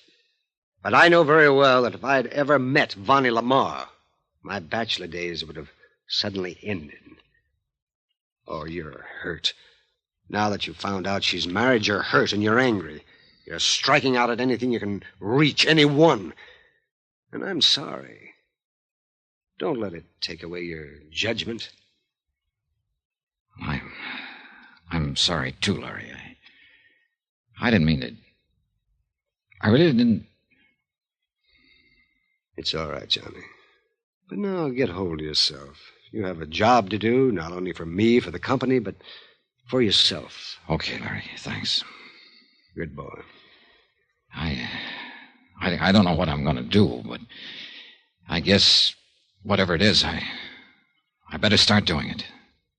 Yes. Good luck, Johnny.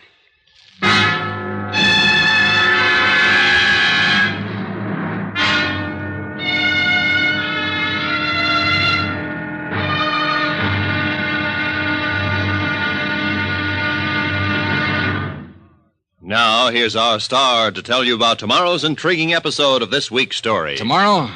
Well, it doesn't take long to find out what has to be done on this case, because the turning point in the whole thing comes straight to me, and with a vengeance. Join us, won't you? Yours truly, Johnny Dollar.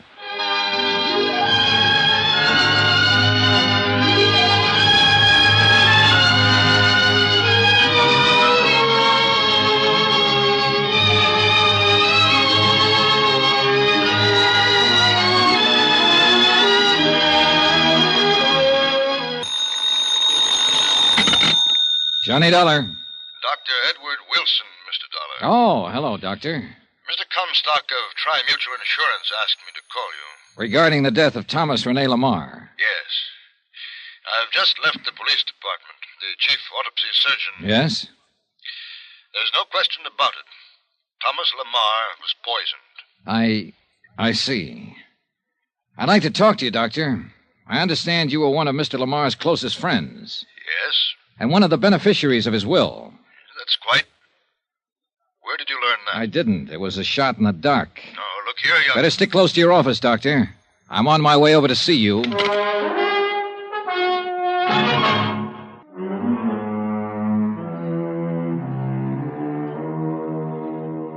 Expense account submitted by Special Investigator Johnny Dollar. To the Home Office, Universal Adjustment Bureau, Hartford, Connecticut. Assignment, the Lamar matter. Now proven to be murder.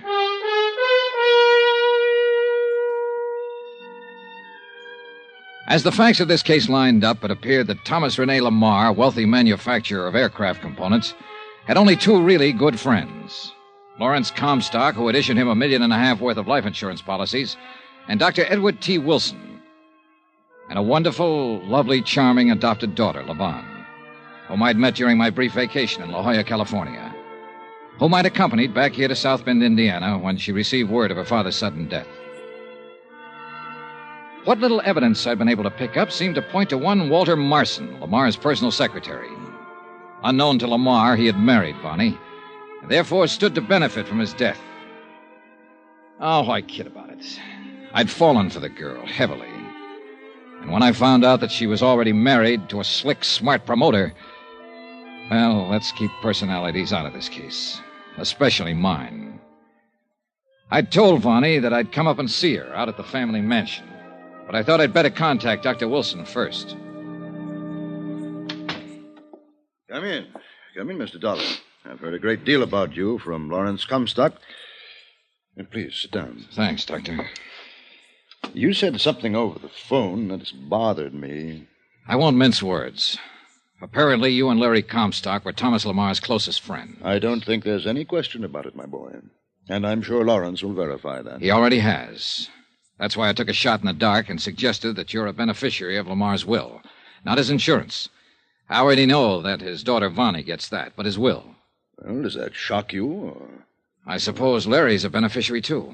Yes. Then either one of you might conceivably have had a motive for bringing about his death. What? Now, just a minute, young man. Relax, Doctor, relax. I make no bones about it. This is the roughest case I ever tried to handle. Unfortunately, I started out by getting myself emotionally involved with Vonnie Lamar.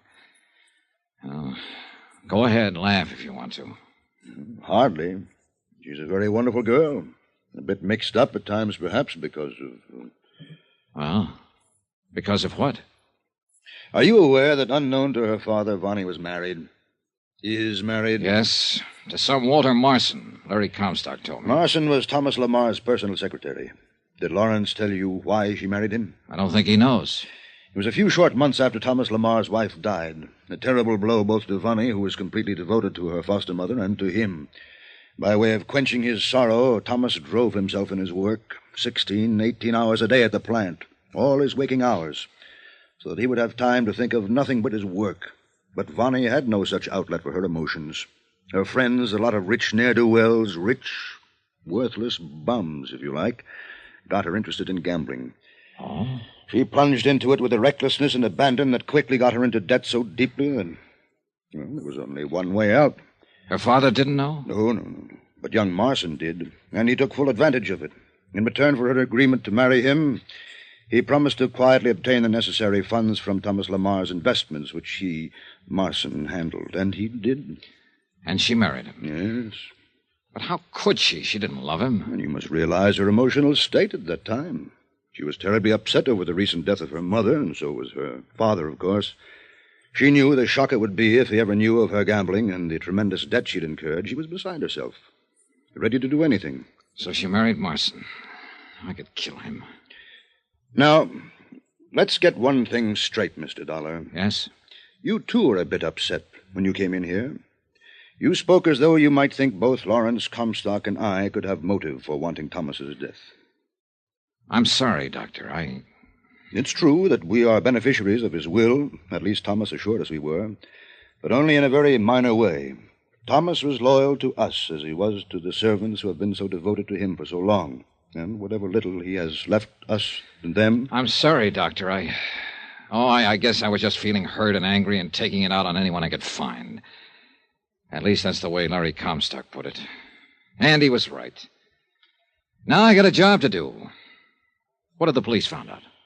Only enough to back up my immediate suspicion that Thomas was poisoned by pyrodamron. Pyrodamron? Yes, it's a little-known drug that produces tremendous but only momentary stimulation to the heart, causes the heart to almost literally burst, and it leaves virtually no traceable residue in the system. But you said the chief autopsy surgeon found out... No. He found only positive indication that pyrodamron had been used. I found the first clue to it only minutes after Thomas died. A staining of the tongue that even then was rapidly disappearing. Can you tie this drug in with Walter Marston? No, the fact that it was available at all has stumped both the police and myself. The last known source was a small island off the coast of Greece, many, many years ago. And all the tiny plants from which it could be obtained as pollen were burned by the Greek government.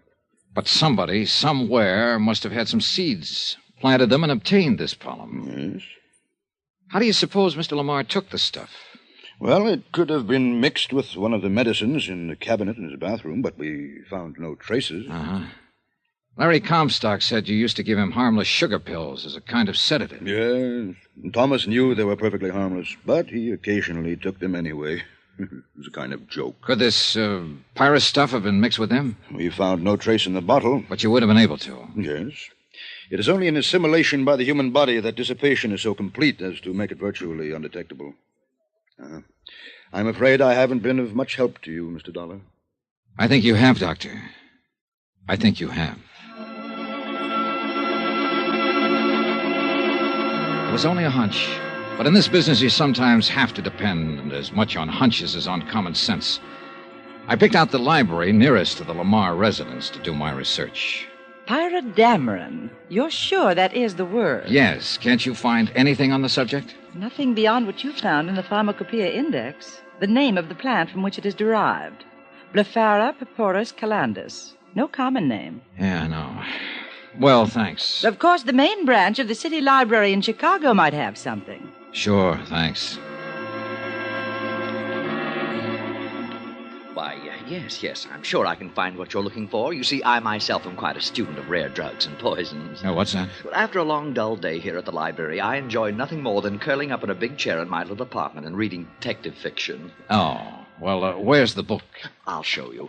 But quietly, please. We must maintain the proper atmosphere for our readers. Oh, sure. Yes, I know the poison pyrodamron very well. It was used in that wonderful story, The Case of the Yellow-Lipped Monster. Oh, excellent book. Thrilling. Oh, you should read it. Yeah, well... Pyrodamron was new to me, so as usual, I had to find out all about it, and I did find out, too. The plant it's derived from, where it's grown, where it was grown. You see, it's been extinct now for many years. Yeah, I understand. Oh, Now... Deadly thing, terribly deadly.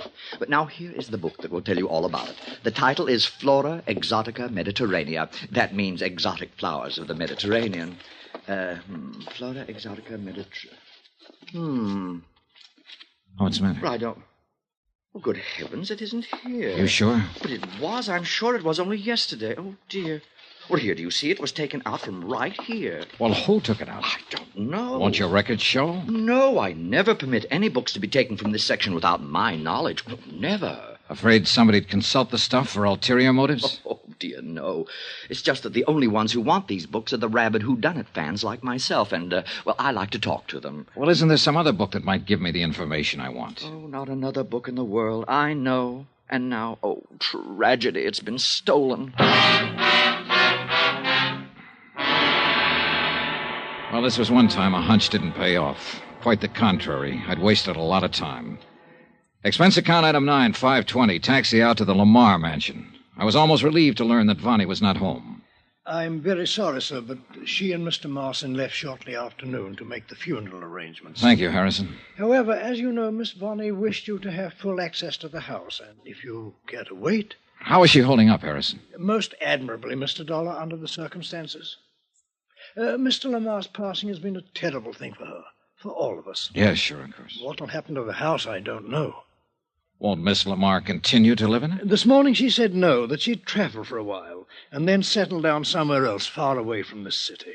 Oh?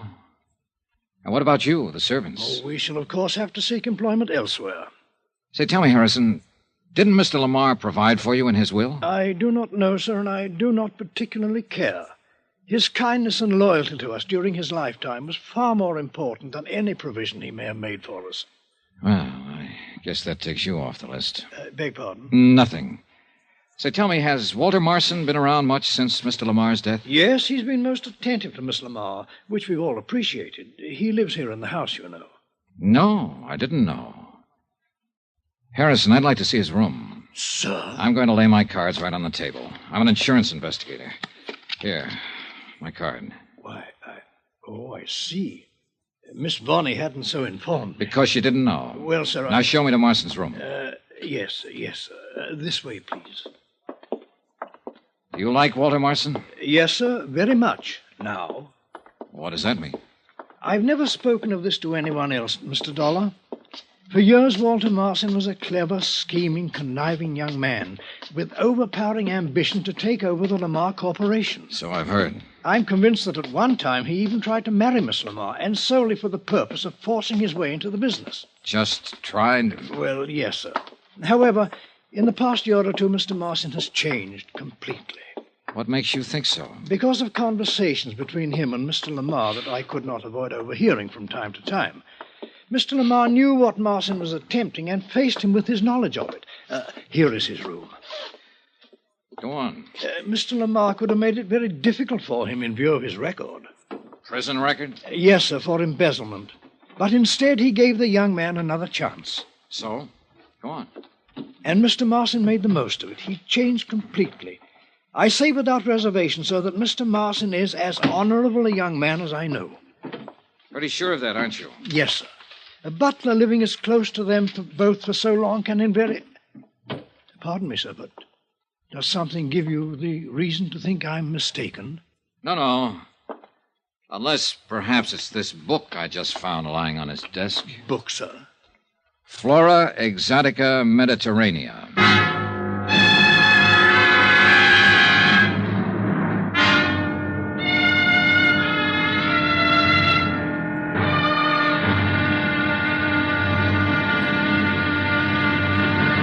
Now, here's our star to tell you about the final intriguing episode of this week's story. Tomorrow, the wind-up, and a switch that will make your head spin. Join us, won't you? Yours truly, Johnny Dollar. Yours truly, Johnny Dollar, starring Bob Bailey, is transcribed in Hollywood. It is produced and directed by Jack Johnstone, who also wrote tonight's story. Be sure to join us tomorrow night, same time and station, for the next exciting episode of Yours truly, Johnny Dollar. Roy Rowan speaking.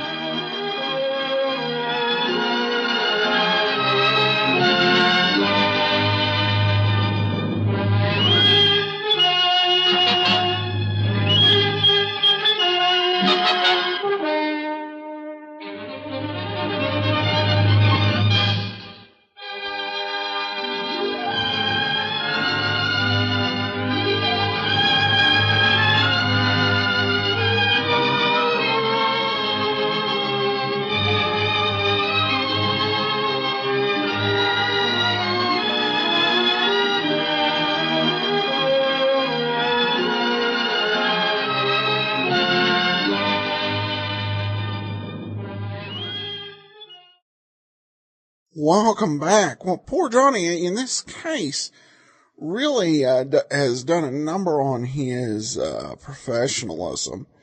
And probably, truth be told, this was a case he should not have taken. But in many ways, what would happen, I don't think was predictable. But this also gives a nice flashback to life before the internet, where you could hide information from someone by checking out or stealing the only copy that a library had of a book. I mean, in a situation like this, you would either go online and find the information, or if you still couldn't do that and you needed the book, you'd go to a used book website. So, an interesting look at how life worked in the 1950s, and we'll have to see what the big surprise ahead is. All right.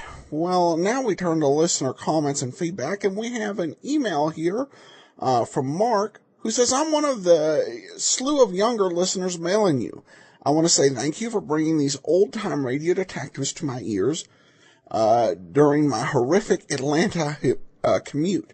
I'm 36 and seeking a bond with my father and grandparents. I would often hear of them reminisce of the golden age of radio. I most specifically remember my father talking about listening to it as a kid and how wonderful they were. Seeking something vintage and a sense of wonderment on what they would speak of, I ran across your show. Johnny Dollar is the best and has me anxiously awaiting the next nail-biting episode. As I write this email, I'm downloading about 8 more episodes. Thanks, Adam, for all you do, and please keep it up for years to come, or at least tell me if you plan to retire so I can keep it going. Well, thanks so much, Mark. No immediate retirement plans, but if I do decide to retire and I have time to give notice, probably should and will communicate that to see if anybody would want to take it over, but no intents of doing that at this point. It is interesting. You mentioned the father and grandfather talking about it. My dad talked about radio, but it was often in this really general sort of term. He never talked about specific shows, and I was reading your email before the show and just kind of thinking about it. And what really, truly occurs to me is that radio generally didn't have the power of reruns. One of the reasons why so many of the most remembered and well-beloved shows like the I Love Lucy and the Andy Griffith Show are so well-remembered and so well-beloved is because they've been in reruns. It keeps it fresh in people's mind. I think with radio, so much of it, of like the specific programs, were kind of played once and then gone. So there was not that same opportunity that we have with television.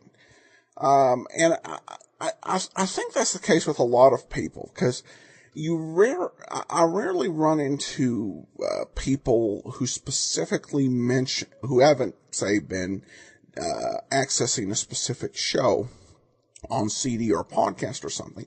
They rarely mention a specific program, but what they talk about is just the general good feeling, and it does make you curious.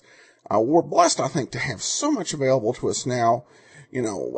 10, 15 years ago, a podcast like this, program like this would not have been possible.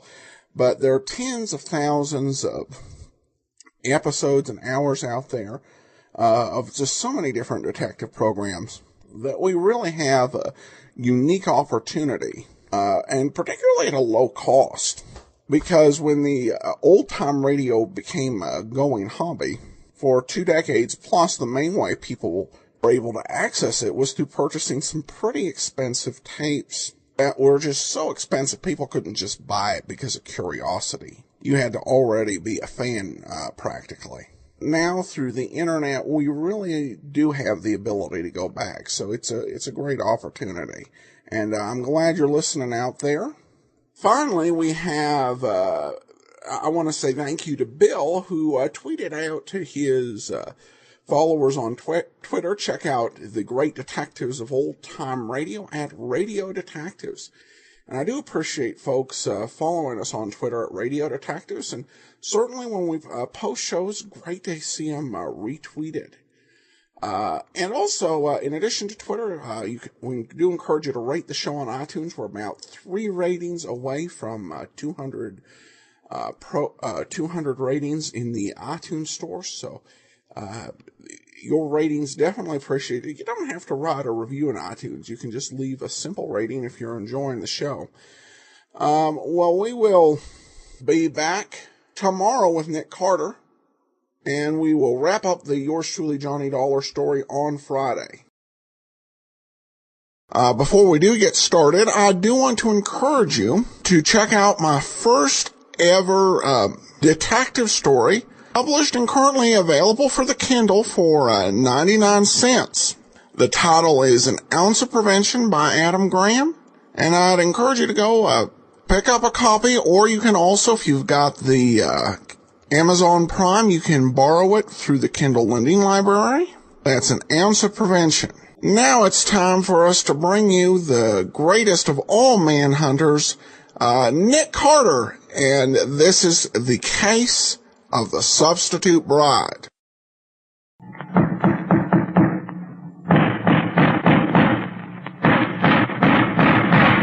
What's the matter? What is it? Another case for Nick Carter, master detective.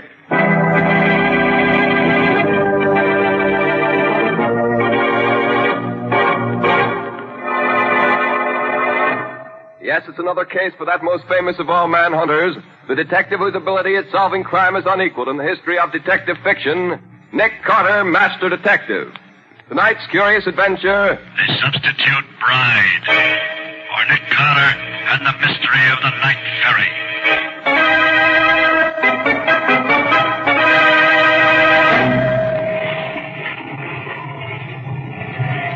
Here, take your hands off me. Now, what are you doing? Now, let me go. Put me down. No, stop it.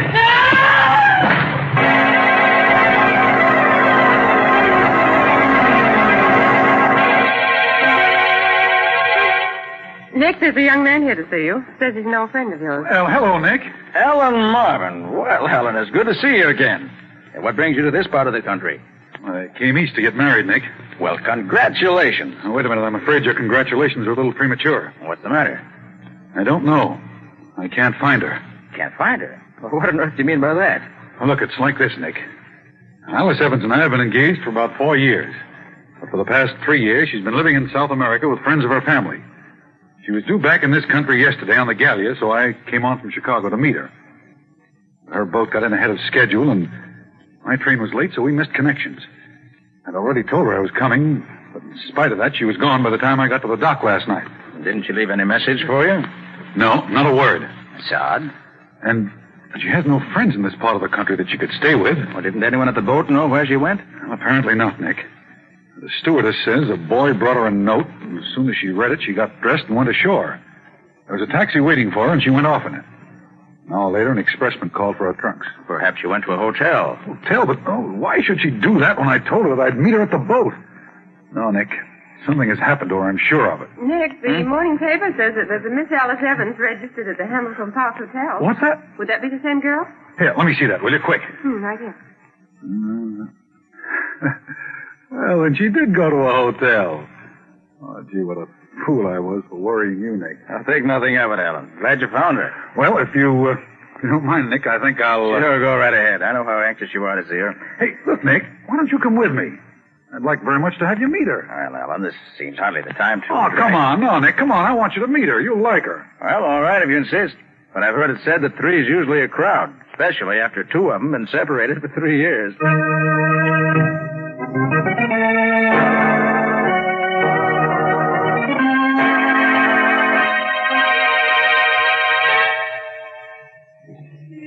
Taxi! Taxi!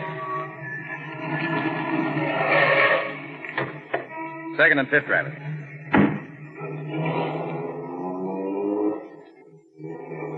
Well, Ellen, I gather that you feel that our visit to the young lady was not a complete success. Nick, something's wrong. I don't know what. So I noticed. That's why I stayed until you left. I tell you, she's changed. I can't put my finger on it, but she's different somehow. Well, 3 years is a long time, Alan. Some change would be quite natural. Oh, but it isn't that kind of change, Nick. Doesn't she look the same? She does, and she doesn't. You mean you don't think she is Alice Evans? She must be, and yet... And you're not sure? I wish her father were here. He'd know immediately whether she's his daughter or not. Where is he? Chicago? I don't know. He told me he was meeting the boat, but as far as I know, he hasn't shown up. She said she hadn't seen him. Well, he probably was delayed in getting away. Look, you don't suppose anything could have happened to him, do you? You know, like so many rich men, he always carried several $100s with him. Well, it's possible, of course, Ellen. Was there anything distinctive about his appearance? Well, he was a shortish man, stout, white hair, Oh, yeah, he wore old-fashioned side whiskers. Well, those should make him easy to identify. I'll have Lieutenant Riley get in touch with the Chicago police and see if they know anything about him. Oh, good. Then I'll have Patsy make the round of the hospitals here in town. I'll send Penny to the terminal and the ferries to see if we can pick up any information about him there. Mm-hmm. Well, we ought to find out something that way. And I think my next step will be to visit the Galliard or dock. See what I can learn there.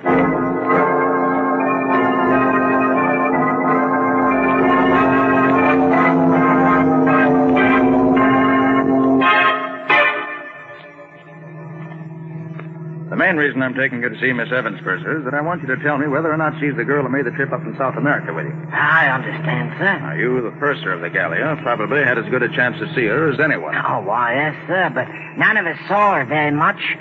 She took ill right after we sailed and stayed in her room almost the entire trip. But you say you'd be able to identify her positively. Oh, yes, sir. I have an excellent memory for faces, and she was a real looker, she was. Here's her hotel. Come on. Righto, sir.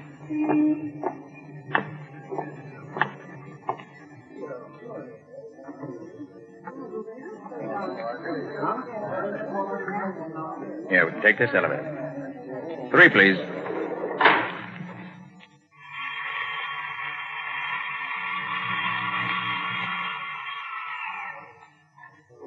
This is her floor. Her room's right across the corridor here.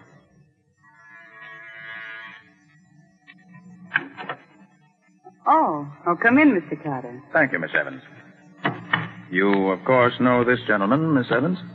Why, well, let me see. Oh, it's hardly fair to expect her to remember me, Mr. Carter. She was so ill every time I saw her that I doubt if she'd ever really got a good look at me the whole voyage. Oh, why, of course. Now I know who you are. You're one of the officers off the Gallia. We came up from South America together. That's right, Mum. See, sir, she knows me right enough. Oh, I knew I'd seen you somewhere. If I hadn't been so sick, I'd have remembered you at once. I see. Well, Miss Evans, our call is really in the nature of business. The purser found a valuable lot of jewelry left behind in the ship, and I was called in to help find the owner. As it was near your cabin, we come to you first. I haven't missed any of my jewels, but I'll let you know if I do. Thank you. Have you had any word from your father yet? No, not a word. Do you suppose anything's happened to him? What did he look like, Miss Evans? Why, he was... Yes.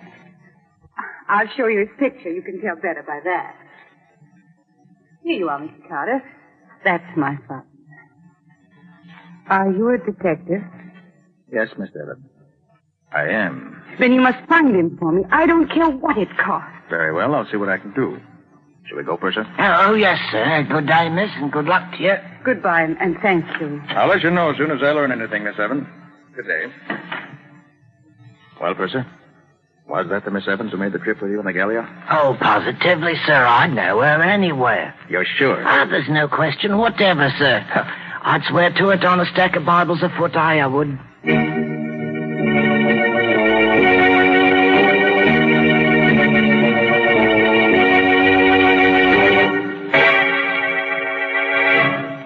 I couldn't find a thing, Nick. There's nobody in the hospital who answers to the description of Mr. Evans. I hardly expected you'd find anything, Patsy.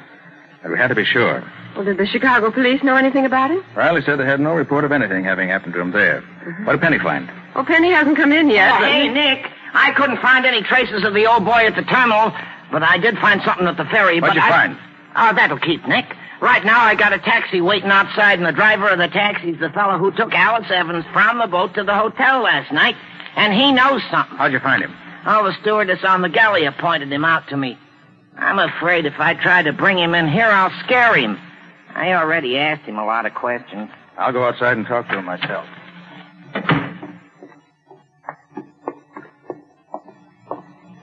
Oh, driver, I'm Nick Carter. So what? I ain't interested. But I am. I'm interested in what you can tell me about a young lady you picked up at the Gallia last night. You took her to the Hamilton Park Hotel, didn't you? All right. So what if I did? Look, you'll save yourself time and trouble if you'll answer my questions. You picked her up about 8 o'clock, didn't you? Yeah, about that. How long a drive is it to the hotel? About a half hour. Maybe if the lights was against you, 45 minutes. And how does it happen that you didn't register in at the hotel till nearly 10 o'clock? Well, Where'd you go between the time you left the Gallia and the time you reached the hotel? I stopped over the house on 22nd Street for a while. Did Miss Evans leave the cab? Yeah. She said she wanted to see Winslow's daughter. Said they went to school together. You mean it was David Winslow's house you stopped at? Yeah, I said so, didn't I? Yes, you did. Thanks. Here. This will pay you for what's on the meter and for the information. Okay. So long. Find out anything, Nick? That depends, Patsy. Now, Penny, what was the dope you got at the ferry? Well, it's like this, Nick. I found one of the ferry guards who remembered seeing an old guy with big white side whiskers get on the ferry about the time Evans' train must have got in from Chicago, see? Well, this guard got such a kick out of the whiskers that he watched for the old guy to get off the boat at the other side so he could get another gander at him. And did he? Nah, the old guy didn't get off. What? What? Are you sure? Sure. And the old guy wasn't on the boat anywhere. Well, that would sound as if something might have happened to him during that ferry ride. Oh, Ellen. Nick, I've got some news. Mr. Evans was alive this morning. Is that so? How do you know? I'll tell you. I went to see Mr. Evans' banker this afternoon to see if he had any word from him. He showed me a check that Mr. Evans had made out this morning. A check for $50,000. Dated this morning? Mm-hmm. Yes. It was made out to John Smith and endorsed by David Winslow. David Winslow? You're sure of that, Ellen? Yes, I'm sure. Why, Nick? Here's why. Last night, a girl who claims to be Alice Evans, but apparently isn't, stops off at Winslow's house on the way to the hotel. Yeah? Mr. Evans disappears last night. And yet a check made out by him this morning turns up endorsed by Winslow himself. Hey, wait a minute. That does look suspicious. Certainly does. Patsy, tomorrow morning, you and I are going to call on Mr. Winslow.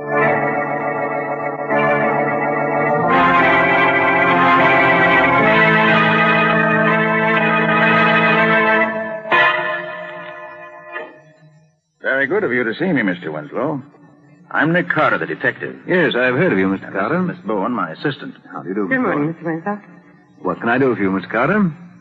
Mr. Winslow, you know James Evans? Only very slightly. Are you acquainted with his daughter, Alice? No, Mr. Carter, I'm not. I see. Did a check of Mr. Evans recently pass through your hands? Why, yes, it did. I cashed one of his checks yesterday. Did you know that Mr. Evans disappeared the day before the date on that check? I didn't. Well, he did. You don't say. Would you be in a position to know if the signature on the check were a forgery? Oh, the signature was genuine, all right. When Mr. Smith presented for payment a check in the amount of $50,000, I naturally sent the check to Mr. Evans' bank for verification. They said it was good, so I paid Smith the money. I see.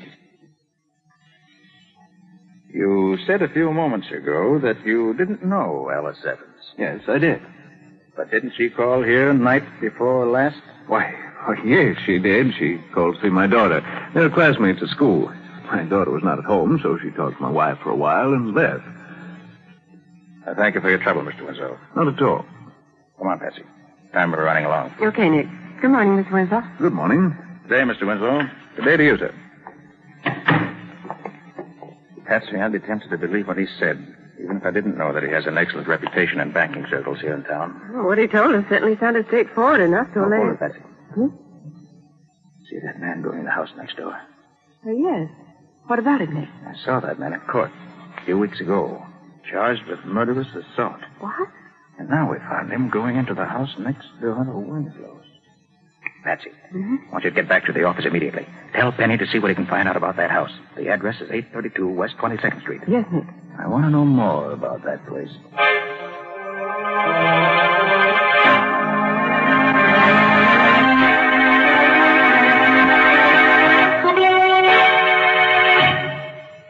Talk plainer, Nick. What did you say that address was? 832 West 22nd Street, Raleigh. Well, now, Nick, that's a curious thing. One of the boys picked up a bum this morning, and when we searched him, we found a slip of paper in his pocket with that same address on it. Swell, Raleigh. Hold him. I'll be right down.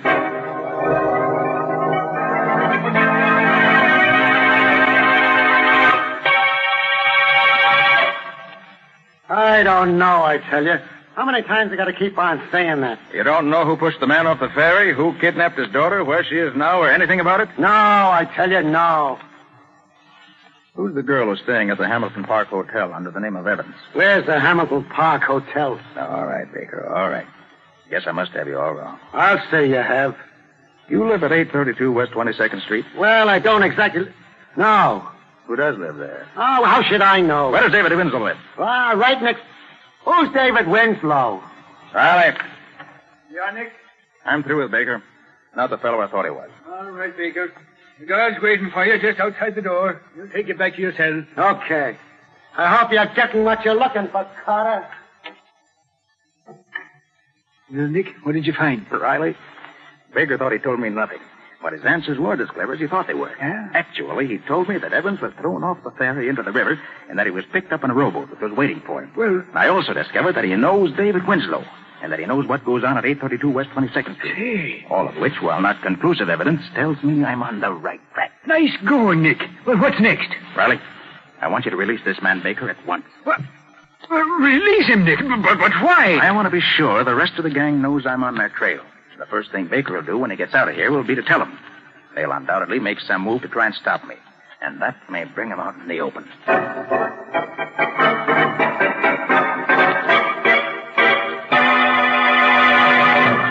Penny, what'd you find out? Well, I'll tell you, Nick. Whoever's running that gang's keeping it pretty secret. None of my old pals know anything about it. All I could find out is that the address is the hideout of what they call the Secret Six. Yeah? Our ex-convict, they call the butler, takes care of the place during the day and keeps it cleaned up. That would be the man Patsy and I saw. What about David Winslow? Nah, nobody connects his name with it nowhere.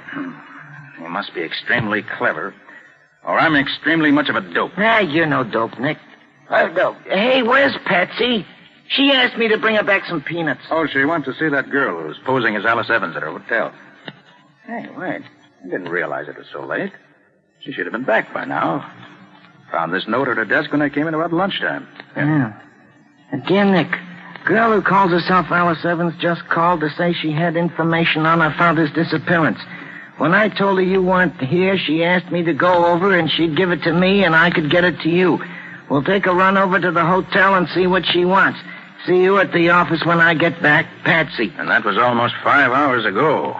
Say, look. Should we go over there and have a look-see? Well, first I'll phone Miss Evans. Hamilton Park Hotel. That's, Shermore 32423. Gee, if that bunch of crooks has tried anything on Patsy... Hamilton Park Hotel. Good afternoon. Miss Alice Evans, please. Miss Evans, I'll connect you. Thank you. You know, I ain't known Patsy long, but she's a pretty swell kind of dame for... I'm sorry, Miss Evans does not answer. Thanks. Nobody home? No, Penny.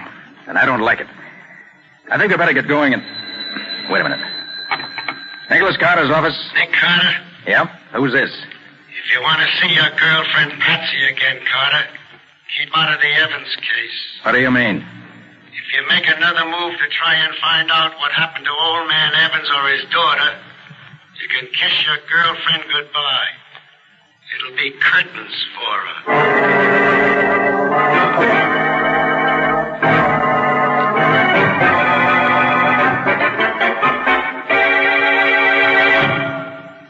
But look, Nick, just because the Secret Six meets here doesn't mean that they'll be keeping Patsy a prisoner here. I know that, Penny. But we saw a couple of members of the gang go in here a few minutes ago, didn't we? Yeah, sure we did. Well, if I can't make them tell me what they've done with Patsy, my name isn't Nick Carter. Oh, whatever you say, Nick. You say that man they call the butler is upstairs on the first floor now? Yeah, he's writing in the back parlor. Then let's get into the basement, quick. Oh, but the door's locked, Nick. It's got a special Townsend lock on it. Well, that won't be the first door with a Townsend lock on it that my little pick lock is opened. There. Quiet now. Wonder where this door goes. Oh, that leads into the basement of the house next door, Nick. Then I'm right. That's the basement of the house where that banker Winslow lives. He is in on this. Hey, Nick, sounds like somebody's coming down here. You're right, Penny. Here, quick. There's a storage closet. Get in here. I'll leave the door open a crack so we can watch him.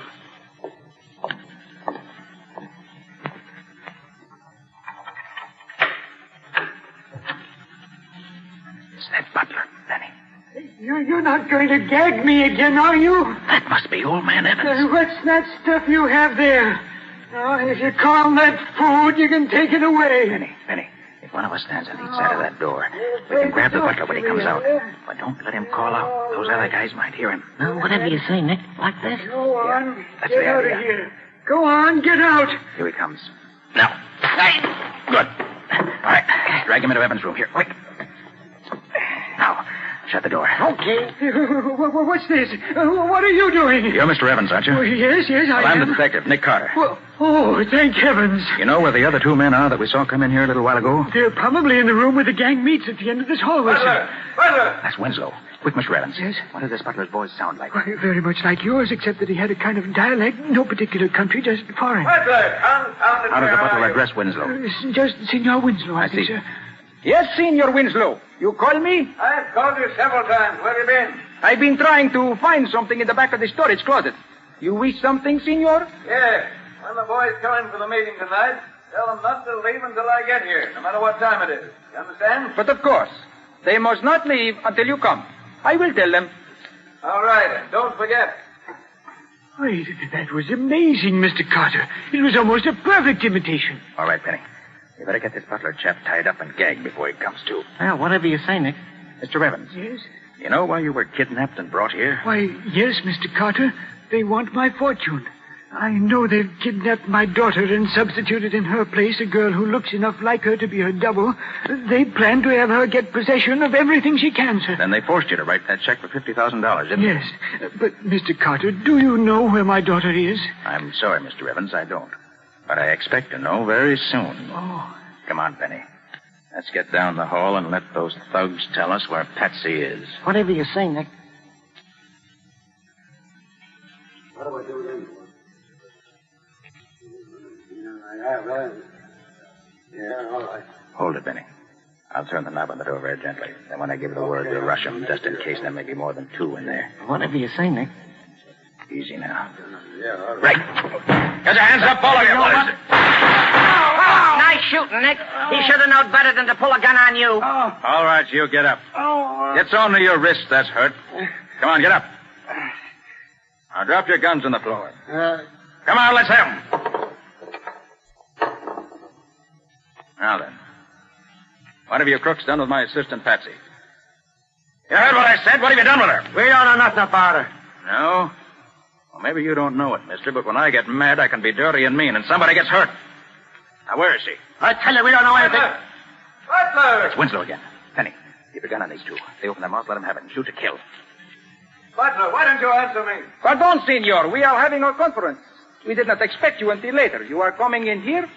I just wanted to tell you that I don't expect to be Put him up, Mr. Winslow. I'll do the telling from now on. Why, what's the meaning of this, Mr. Carter? You can't... Shut up. Where's Patsy? Where's who? You heard me. What have you done with my assistant, Patsy Roan? I don't know anything. No, about...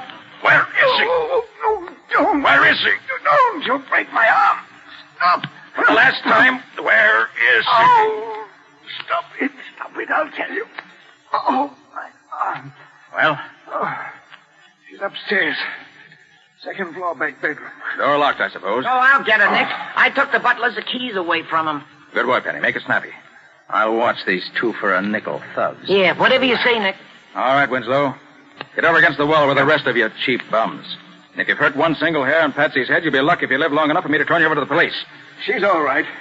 We did nothing to her at all. Lucky for you. Tell me, Winslow, why'd you throw Evans off the ferry boat? Wouldn't it have been easier to have kidnapped him someplace else? I had the ferries watched for several days. And found at the time of night, in the bitter cold weather we've been having, the rear deck of the ferry is almost always deserted. So we planned it that way. We had other plans ready in case that didn't work out. Oh, Nick, am I glad to see you. Patsy, are you all right? Anybody hurt you? No, Nick. They're a little rough, but they got as good as they gave me. Look at that black eye on the guy on the left. Good for you, Patsy. Hey, Nick, after I got Patsy loose, I looked in some of the other rooms, and I found this dame in the front room up there. Says she's Marion Blake. My name is Marion Blake. You're not Marion Blake.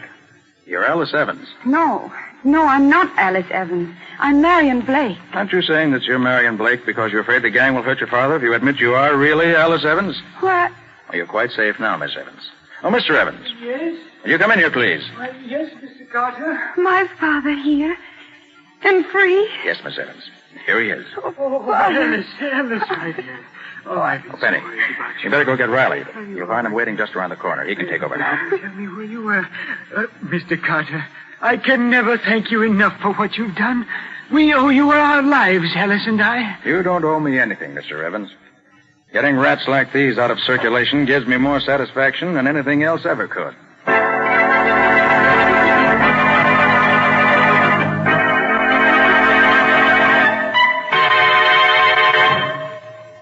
This is your room. You two wait here till I call you. Come in? Good morning, Miss Evans. Oh, good morning, Mr. Carter. Have you discovered anything about my father? I was about to ask you the same question. Have you heard from him? No, Mr. Carter. Nothing. Well, let me be the first to bring you the good news. Good news? Yes. Your father has been found. He's been found? Yes. He was kidnapped and imprisoned by some crooks who were trying to steal his fortune. Oh, my poor father.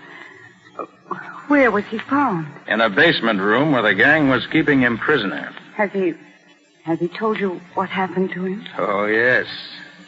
He told us everything. Everything? Oh, by the way, Miss Evans, I brought a friend with me this morning. I thought you might like to meet her. May I ask her in? Yes. Yes, of course. Alan, will you bring the young lady in? Okay, Nick. Do you recognize this young lady, Miss Evans? All right, Mr. Carter. You can drop that Miss Evans stuff now. I see you know the whole story. Practically the whole story, yes. Oh, Alice, have you met the real Marion Blake? No, I haven't. My goodness, she does look like me, doesn't she? Yes, but you didn't fool me, dear. No, I suppose I was crazy to believe that I could fool a man who is as much in love with you as he is, Miss Evans. The resemblance is certainly close enough to fool almost anyone else, though.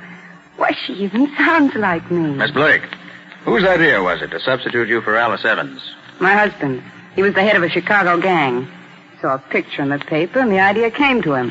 Her coming back from South America seemed to be the ideal setup for carrying out the scheme, so we came east to do it. We knew Winslow from a couple of jobs we did for him in Chicago. Didn't it occur to your husband that when you threw my father off the ferry, he might get pneumonia in the icy water and die? We didn't worry about that. We knew he'd live long enough for what we wanted. Why, you cold-blooded... Alice, take it easy. But did you hear what she... That's all over with, dear. The police will take care of her now. I'm not usually bloodthirsty, but I hope she gets the electric chair. Well, the chair is hardly the sentence for attempted extortion, Alice. But by the time she gets out of jail, she'll no longer be young and pretty. And with the marks that prison will leave on her, she'll never again be able to double for you.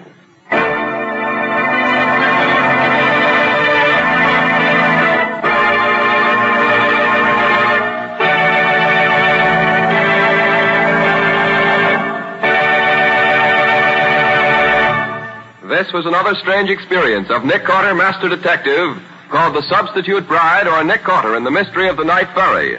Another of the curious adventures of Nick Carter, which are brought to you regularly at this time by WOR Mutual.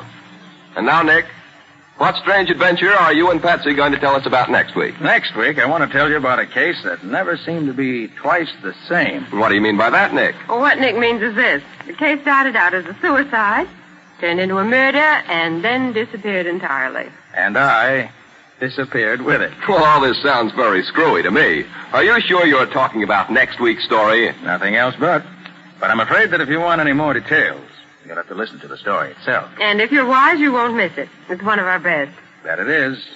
But for now, so long, folks. So long. And so long to you both until next week. In the strange adventure you have just heard, Nick Carter was impersonated by Lon Clark, Patsy by Helen Choate. Original music was played by Lou White. The entire production was written and directed by Jock McGregor.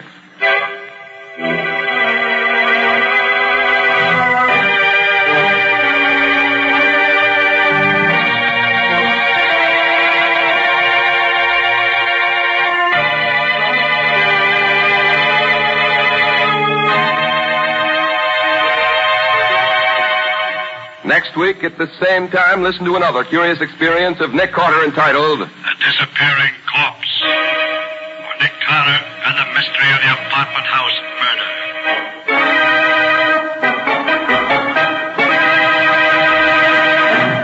This story is a copyrighted feature of Street and Smith Publications, Incorporated. The Return of Nick Carter is produced in the studios of WOR and is broadcast over most of these stations every Wednesday evening at 8:30 Eastern War Time. This is Mutual.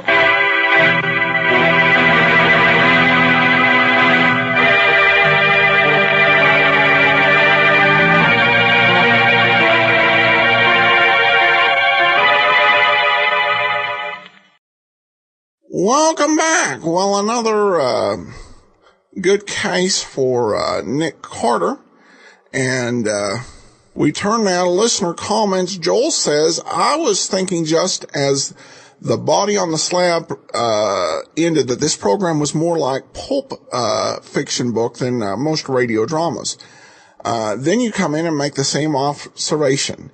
Great stuff to hear. I'm sorry Mr. Moto is finished. I enjoyed that very much.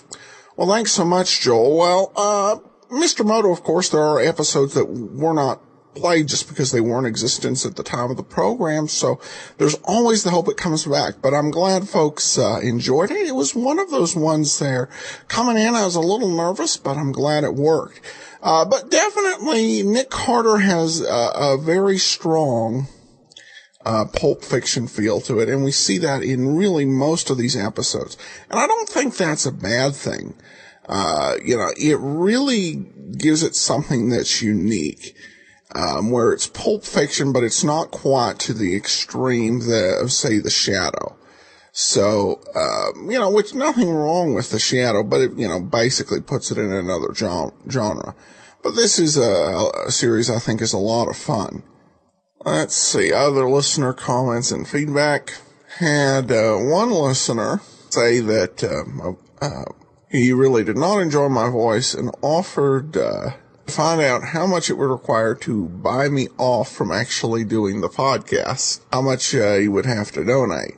My response, basically, that I talk about old-time radio at the beginning of the show and at the end because I love it, not for money. It's been my pleasure to share my love of radio with listeners around the world and to talk to them like friends and share what I've learned and know. We speak to people who are far from home and bring a little bit of home to them and share the fun of listening to the shows as well as our thoughts and insights. Not just mine, but other listeners. We really appreciate that listener relationship. So if he's got, spare money around to try and bribe podcasters, I suggested might want to just donate the money to the hungry. And then a comment regarding our 1050th episode from Joan. Thank you for bringing us the Crime Club.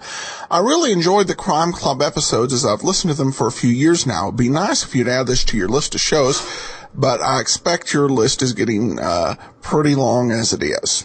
Well, thanks so much, Joan. And listeners can take a look at the list of shows. And we don't make a ton of updates, though we'll hopefully get one made by the time this airs. But the list is getting long. The big thing with a program like the Crime Club is that they don't have a consistent hero from show to show. And really, that makes them great for specials. So I have quite a few episodes of suspense.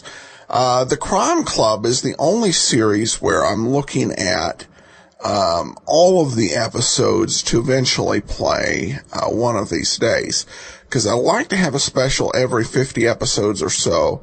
And if I be sure and find those like anthology programs with detective in them, be sure that we'll be able to continue to do that for a long time to come. All right, well, that will actually do it for today. We will be back tomorrow with the final part of the Lamar matter. Well, before we do get started, I do want to let you know today's episode is brought to you by the financial support of our listeners, and you can support the show at support.greatdetectives.net. Well, now it's time for today's episode of yours truly, Johnny Dollar. Here now is the Lamar Matter, Part 5. From Hollywood, it's time now for Johnny Dollar. This is Larry Comstock, Johnny, at Tri-Mutual Insurance. You're out at the Lamar home. Yeah, Larry. Police crime lab find out anything more about the stuff from here they took in for examination? Yes, they certainly did. Well? They found traces of that poison, pyrodameron, on the toothbrush that Thomas Lamar was using just before he died. Are you kidding? Oh, no. No, indeed, John. Not a bit. There's a murder weapon for you, a toothbrush. Larry, send the cops out here. I think I've just about got this case sewed up.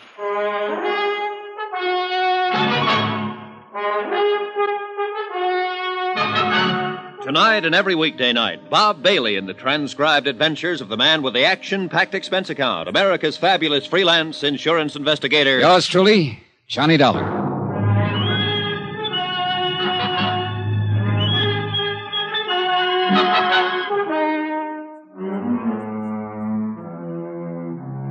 Expense account submitted by Special Investigator Johnny Dollar, location South Bend, Indiana. To the Universal Adjustment Bureau, Hartford, Connecticut. The following is my final entry of expenses incurred during investigation of the Lamar murder. And murder it most certainly was. It was in La Jolla, California, during my so-called vacation, that I met, and I must admit, kind of fell for Vonnie Lamar. It was from La Jolla that I flew her back to South Bend, Indiana, when we both received news of her foster father's sudden death. All the clues I'd been able to dig up seemed to point to one Walter Marson, who had been Lamar's personal secretary and who lived at the Lamar mansion. At his room there in the house, I found the one book in the world that described the poison, pyridamrin, that had killed Thomas Rene Lamar. Poison derived from a pretty little yellow flower, once raised on an island near Greece. The flower was sudden death in its pollen. Huh? You're Johnny Dollar, aren't you? Harrison the butler said you were up here. And you must be Walter Marson. What are you doing in my room? Let me ask the questions, Marson. Now, just a minute. Look, mister, you may as well know it. I'm an insurance investigator. So Harrison said, but I don't believe it. Right here. My credentials. Uh-huh. Oh, I see, but I thought... You thought I was just a boyfriend that Vonnie Lamar met in La Jolla and who just came back here with her to comfort her over the loss of her father. Yes, that's right. Well, you were wrong, mister. Or partly so. The main reason I'm here is to find out who murdered Thomas Lamar and why. And I think I've found out. You have? Well, who, Mr. Dollar? Interesting book you've been reading here. Oh. Flora Exotica Mediterranea. Stolen from the Central Library over in Chicago, wasn't it? Well, yes. Yes, it was. Found a poison in it, didn't you, Marson? Pyridamrin. Deadly, quick, and hard to trace. So rare that the chances were pretty good it wouldn't even be recognized. But it was. Where'd you get it, Walter? As you said, at the library. I'm talking about the poison, the pyridamrin that killed Thomas Lamar. Oh, no. You're all wrong. Am I? Who besides Vonnie would benefit from the $1.5 million insurance on Lamar's life? Well, what made you think that... I know that you I'd would, be the... because I know you're married to Vonnie. No. You tried to inveigle your way into Lamar's business, but he wouldn't have it. All your chiseling and conniving and phony stock transactions got you nowhere. So you did the next thing you could think of. You got something on Vonnie and forced her to marry you. So you thought you'd at least be sure of a big hunk of the insurance money over my dead body. No, look, Dollar, maybe I was married to Vonnie, but... I found out about her big gambling debts, got her off the hook by some fancy manipulation of her foster father's investments. No doubt threatened to tell him all about it unless she did marry you, and thereby guaranteed yourself a prosperous future. Oh, and you timed the whole thing beautifully when she was emotionally upset over the death of Mrs. Lamar. No, Dollar, you don't know what you're talking about. Couldn't wait for him to die a natural death. Dollar. Mr. Dollar. Sure, go ahead, speak up and make it good. Well, I was married to Vonnie. But I'm not now. Sure. That's right. I did want a place in Lamar Metal Products, and I thought I could get it by showing Mr. Lamar how clever I was. Well, instead of throwing me out, he gave me another chance. I'll be forever grateful to him. It was a turning point in my life. I give you my word, Mr. Dollar, I've done nothing since that time that's been anything but completely honest and above board. Pretty speech. No, it's true. It's true, I swear it. Nevertheless, you married Vonnie in the hope We're that... divorced. You're what? Well, it was the only honorable thing I could do. Would you like to see the final papers? Vonnie mailed them to me from Reno before she went to La Jolla. You mean she... Yeah, let me see them. Here. My desk. Don't try to pull a gun out of there, Marson. You still don't believe me, do you? Here they are. Then would you like to tell me who did murder Thomas Lamar? I wish to heaven I knew. That's why I got this book, hoping to find some clue as to where the pyridamrin might have come from. But you sneaked this book out of the library. Because I was afraid of the very kind of suspicion that you've shown. Want to know something? I'm still showing. And I tell you you're wrong. Ask Vonnie. She'll tell you. Oh, where is she? Harrison said you two had gone out together to make arrangements for the funeral. Yes, we did, and we came back together. But when Harrison told her that you were here to see her, she said she'd be back in a few minutes. Where did she go? Oh, she's still in the house somewhere, I think. Marson, just what is your relationship with Vonnie now? Well, there never was any love between us. Our marriage was only on paper. Yeah? The foster daughter of the man to whom I owe so much, it's my duty to do what I can for her. In spite of her. Whatever what? Oh, even to the end, we kept from him any knowledge of her dissipations, her drinking and gambling. I thought that was all over. Oh, no, she's more deeply in debt now than she's ever been. I'm thankful Mr. Lamar died without knowing. Well, I'll be. But with the insurance, of course, she'll be able to pay off. Marson, you're a dirty rat, and your accusation isn't very well veiled. Are you trying to say that I'm accusing Vonnie of the murder? Oh. Mr. Dollar. Yeah, go on. This book. According to this, the plant from which pyrrodamaron is derived is now extinct. Unless somebody, somewhere, managed to salvage some seeds that were then planted. Yes, exactly. Ruffera purpurus calendus, found only on a small Grecian island. I wonder if Dmitri would know. Dmitri? What's this sudden switch? Who's Dmitri? He's the old gardener. He's here on the estate. Come on, Marson, and bring that book. Before going out to the gardener's cottage, I asked Harrison where Vonnie had gone, and he told us he only knew that she was somewhere in the grounds, that her car was still in the driveway. I phoned Larry Comstock again, but he'd left his office, presumably to come out here. And I called the man I'd talked to earlier at the library. Of course I can. As I told you before, I keep a very close check on the books in that section. Let me see now. Yeah? Yes, Flora Exotica Mediterranea has only been out 4 or 5 times in the past several years. Once to a Mr. Thomas... Thomas Hanley. Oh. To a Mr. Ralph Cummings, Miss Levon Lamar, and... That's enough. Thanks.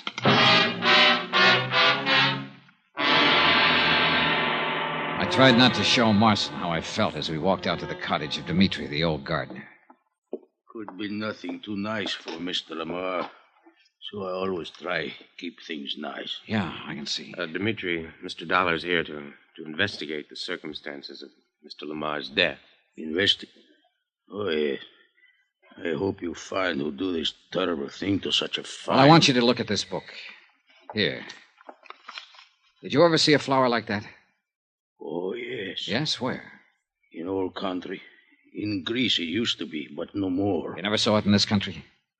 No, yes. Well, which is it? I should not say, because in old country is against the law. I don't know why. Well, I do. Go on, Dmitri. But I keep many of my nice seeds anyway. And some of them were for this flower? Yes. You don't mind? It is very pretty flower.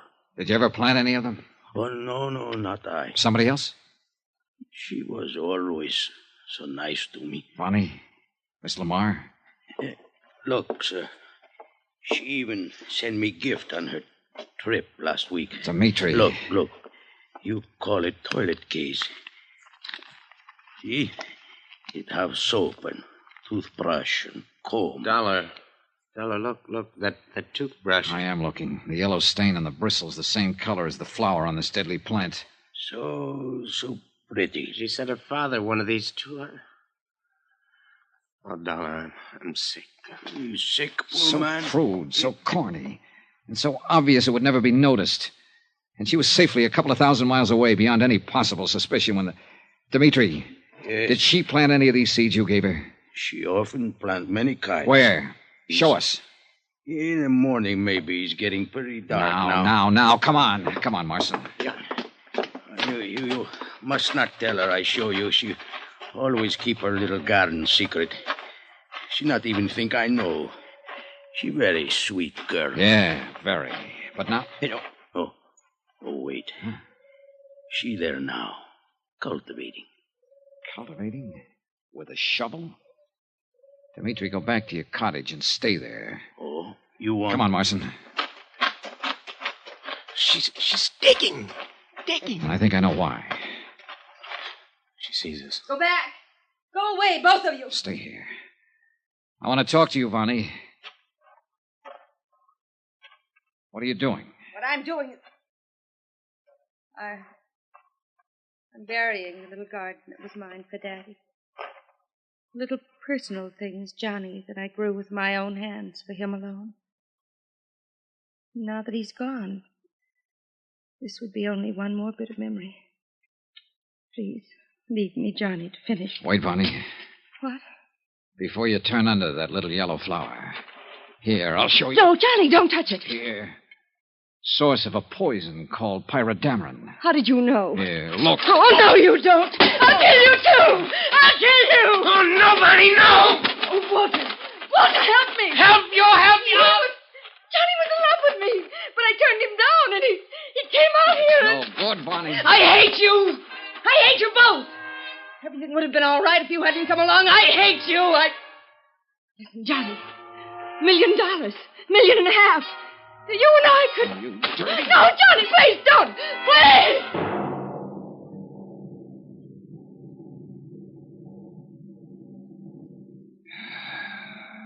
Believe me, this is one case I wish I'd never seen. Oh, sure, you, the company, are all right. You won't have to pay off $1.5 million in insurance. Your gain. But me, I've lost something. Faith. Faith and... I'm sick over the whole thing. Expense account, I'll add it up later.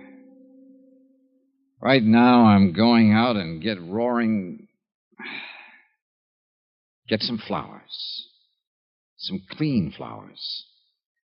And just sit and look at them.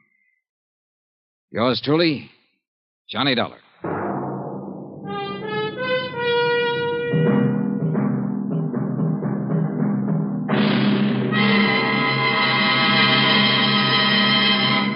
Now here's our star to tell you about next week's exciting story. Next week, tell me, did you ever wake up from a pleasant dream to find a smoking gun in your hand and 2 bodies at your feet? Well, I have. Join us next week, and I'll tell you about it. Yours truly, Johnny Dollar. Yours truly, Johnny Dollar, starring Bob Bailey, is transcribed in Hollywood. It is produced and directed by Jack Johnstone, who also wrote this week's story. Heard in the cast were Virginia Gregg, Lawrence Dobkin, Harry Bartell, Eric Snowden, Howard McNair, John Daner, Gene Tatum, Joseph Kearns, Paul Richards, and Jack Moyles. Musical supervision by Amerigo Marino. Be sure to join us on Monday night, same time and station, for another exciting story of yours truly, Johnny Dollar. Roy Rowan speaking.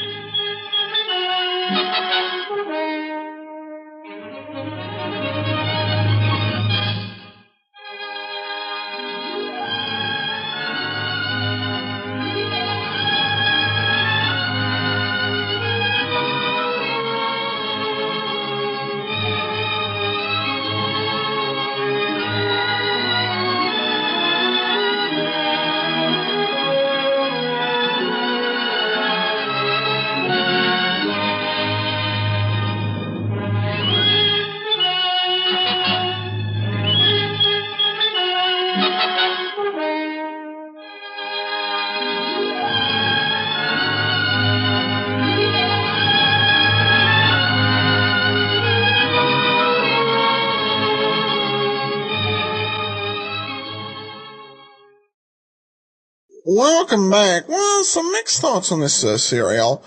I kind of saw the solution coming, but that may partially be due to having heard it before. This one also seemed to have some particularly long interviews with single characters.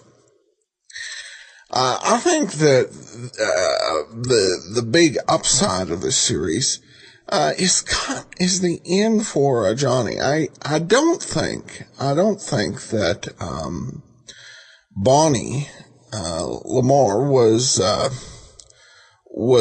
really planning some sort of thing about who would investigate the insurance claim. That's probably giving too much credit to planning.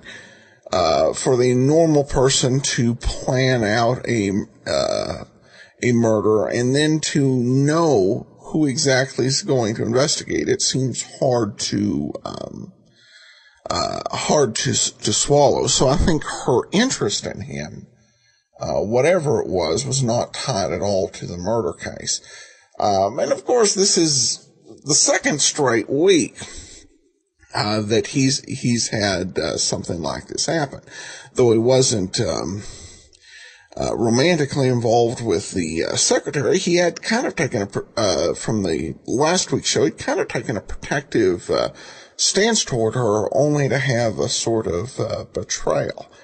And, I think it felt like just a typical hard-boiled femme fatale story until you got to the end of the story. And then that last-minute turn I thought was brilliant, which kind of shows that Johnny will continue to not let this, what he encounters change him in terms of turning him into somebody who's just totally hard and cynical. He's certainly no one's fool, and I think that what made this happen was that he didn't meet her at the time, during the murder investigation, but before that. I think he would have been more wary during the murder investigation, but we'll see what's ahead for next week. I do want to let you know that coming up next week, we have our second serial with a lost episode, this time part 2 missing. So we'll have parts 1 and 3 on Monday, and then we will have another program on Wednesday. Then next Wednesday will be the Johnny Fletcher Mysteries, and again, Friday we'll have parts 4 and 5. Before we do get started, I want to let you know that today's program is brought to you by the financial support of our listeners, and among them, I want to thank Thomas, and I'll be sending along access to the premium site, which we do with all donations of $7 or more. In addition, go to greatdetectives.net. We have a couple of great articles up this week. First of all, we take a look at the Colonial Radio Theater's latest mystery drama. This one's called The Thinking Machine, and my review will be up on Saturday for that. On Sunday, I'm going to take a look at how radio is a little bit different than what we were told. I think mostly people in culture kind of like to believe that radio is some silly comedies and a few hard-boiled detectives. A little more than that, and we'll talk about that at greatdetectives.net. You can follow all the articles that we do on your Kindle, and you can try it out free for 2 weeks through the Kindle store. Just search for The Great Detectives of Old Time Radio. Well, we return to where we were in our chronology before we went to that lost episode. So now, here's today's story, The Pitiful Patricide Case from June 17th, 1952. Ladies and gentlemen, we take you now behind the scenes of a police headquarters in a great American city, where under the cold, glaring lights will pass before us the innocent, the vagrant, the thief, the murderer. This is the lineup.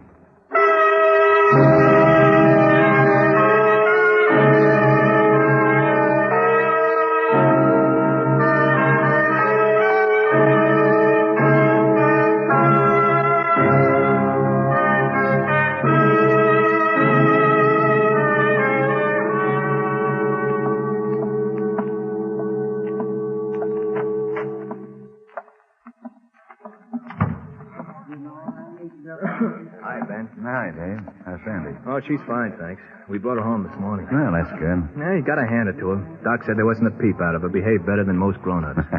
Proud father, huh? Oh, sure. If you had any kids, you know what it's like. Mrs. Weiss here yet? Oh, I don't think so. Did Klein come in? I haven't seen him. Sandy's always been brave about things like that, though. Even the dentist doesn't bother her. Hi, Ben. Oh, hi. Hi, Klein. How's Sandy, Dave? Don't ask him. You'll get a lecture on brave children. Oh, she's fine, thanks. Didn't you have any Never trouble mind, I believe you. Oh, hello, Miss Weiss. Hello, Lieutenant Guthrie. How are you feeling? Oh, much better, thank you. You remember Sergeant Klein, Sergeant Asher? Oh, yes, how do you do? How do you do, Miss Weiss? I'm sorry I'm late. Seems like there's so many things to do now that Daddy is gone. Oh, well, that's all right. Here, this'll do. Lieutenant, Did you find the men that did this awful thing? Well, we're not sure. We picked up one man that fits your description. Oh, but there were two men. Yeah, I know, but if we can get one, we can usually get the other. May I have your attention, please? You people out there on the other side of the wire in the audience room, may I have your attention, please? Thank you. My name is Cogger, Sergeant Pete Cogger. I'll explain the lineup to you. Each of the suspects you will see will be numbered. I'll call off a number, their name, and charge. If you have any questions or identifications, please remember the number assigned to the prisoner as I call his name. At the end of each line, when I ask for questions or identifications, call out the number. If you're sure or not too sure of the suspect, have him held. The officers who took your name will assist you. They're seated among you. Please be prompt with your questions or identifications. When the prisoners leave here, they're sent to the washroom and dressed back into their jail clothes. It makes it quite difficult to bring them back after they leave here. The questions I ask these suspects are merely to get a natural tone of voice, so do not pay too much attention to their answers, as they often lie. All right, bring on the line. Okay, keep it moving. Right over here to the end of the stage. Come on, boys, move it. Now turn and face front, hands at your sides, and look straight out through the screen. That's it. Now when I call your number, step out. Keep facing front and talk up so everybody out there can hear you. I want all those people out there on the other side of the screen to get a good look at you and be able to hear what you say. So stand up and talk up. All right, number 1, Ernest Fitz, grand larceny. Okay, Ernie, step out. Ernest. Thank you, please. All right, Ernest. What's your address? Well, my mailing address is 1263 South Griffith Road, Miami, Florida. When I ask for your address, I want to know the address where you slept last. Oh, 614 Oak Lane. House or apartment? It's an apartment. I'm staying with a friend of mine. And we know all about your friend. Oh, really? How long have you been in town, Ernest? Yeah? I think that's one of the men that car you fought one. You sure? Cadillac. I would like to see him closer. Wait till he's called, when you'll be able to get a better Not look at this him. season. When were you in Palm Springs? Well, last year. For how long? Well, really, now, must we go through this foolishness? How long were you in Palm Springs? Well, about 3 months. What kind of work do you do? I'm a salesman. What kind? A very good one. All right, Ernest. What do you sell? Real estate, securities. What firm do you represent? What firm? Yes, what company? Well, I suppose you would call it my own. Business been good, Ernest? Oh, it's very good. Well, that is, up until this afternoon. Okay, Ernest, step back. Number 2, Herbert Emery, robbery. Where do you live, Herbert? 304 East Federal. Where do you work? I ain't working right now. I've been looking, though. What were you doing at 434 East Collins early this morning? Looking? Just looking, that's all. For work? Yeah. I go out early in the morning, line up places to ask for a job during the day. But the store wasn't open for business, and you were inside. The door was unlocked. I was going to close it. Oh. Where you from, Emery? Oregon. You ever been in trouble before? No, sir, nothing serious. How old are you? 41. I ain't in any trouble now, am I? A little. Oh, I ain't done nothing. The door was open. I was going to close it. You own a car? Oh, sir. How long you been in town? Been there 2 weeks. All right, Emery, step back. Number 3, Roger Fitzgerald, open charge. Okay, Roger, stand up straight. That's it. Where do you live? 4677 North 40. You own a car? No, sir, you know that. I was waiting for a bus when you picked me up. Where'd you get the typewriters, Roger? I found them. Where? In the bushes. You find a lot of typewriters? Yeah, quite a few. We found 12 more typewriters in your room, Roger. There were that many? Yeah. You ever been picked up before? On this town. How long you been in town, Roger? 20 months. Where you from? State in Ohio. Hey, you think I stole those typewriters? That's right. You kidding? Afraid not. Okay, step back, Roger. Could we move Number up a little 4, Carl closer with him? Lindell, robbery. Sure. Okay, Carl, move it. I'm sorry, my eyes What do you aren't do? as good as when I was young. On Washington Boulevard. Lived there long? 4 days. You own a car? No. How long you been in town? 10 days. Where'd you come from? Texas. What city? Dallas. What kind of work do you do? County. You folks out there hearing? Okay, Carl, speak up. Stand up straight. How old are you? 24. Any weapons on you when you were picked up? 32 revolver. Nickel-plated or blue steel? Blue. Not very talkative, are you, Carl? No. Any questions or identification? I'm sure of it now, Lieutenant. All right, quiet down. He was one of Make them. me sick. Believe me, I would never say it if I'm not sure. I believe you, Mr. Weiss. You were cop ready to jump on it. Something as serious as this, I would be sure before I said anything. Surely. Sergeant Carger. Yes, Lieutenant. Number 4, hold for interrogation.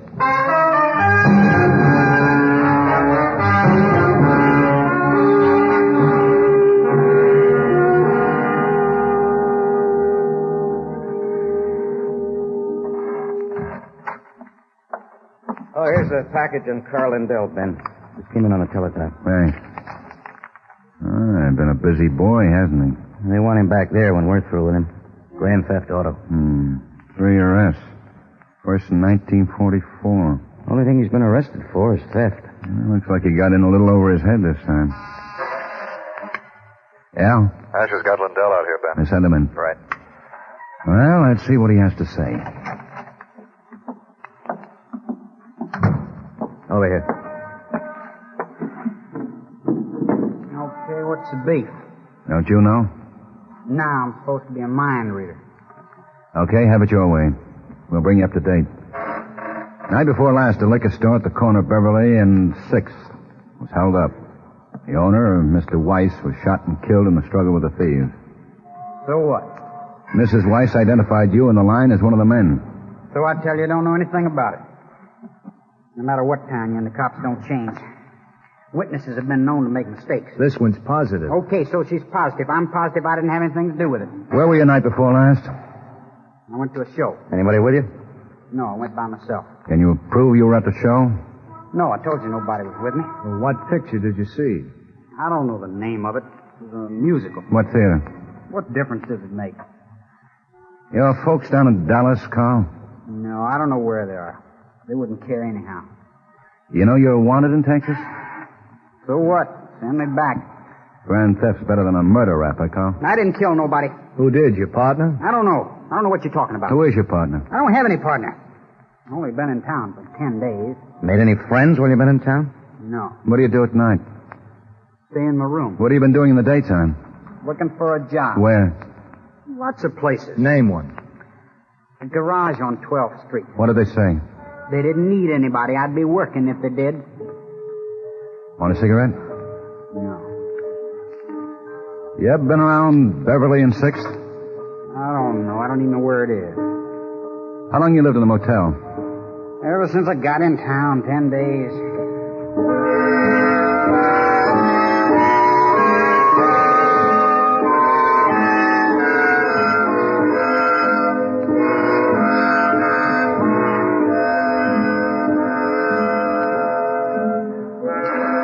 Where did your partner go? I don't know. I thought you didn't have a partner. I didn't. What picture did you see 3 nights ago? I told you I don't remember the name. It was a musical. Why don't you guys let up? I'm telling you the truth. You said you saw the musical night before last. I did. You went to a show 2 nights in a row? No. You guys got me talking to myself. Just because some half-blind old dame gets a liquor store stuck up, you guys try to make me the patsy. How did you know she was half blind? All right, I was in on it. But I didn't kill the old man. Earl did it. Earl who? Earl Bentley. Crazy jerk. He didn't have to either. The old man didn't even have a gun. Whose car did you use? I don't know who it belonged to. Earl stole it. Where does Bentley live? I don't know. Really, I don't know. I met him in a bar at 3rd and Washington. Hi Ho. He's got a girlfriend who works there. And what's her name? Jean Hillard. You seen Earl since the robbery? No. Okay, Asher, lock him up.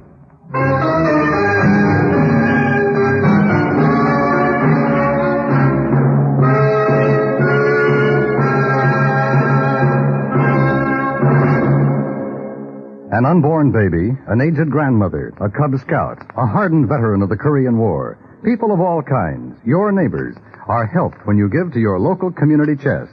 It's many campaigns in one, and it provides the only financial support for dozens of health, welfare, recreation, and defense organizations in your hometown.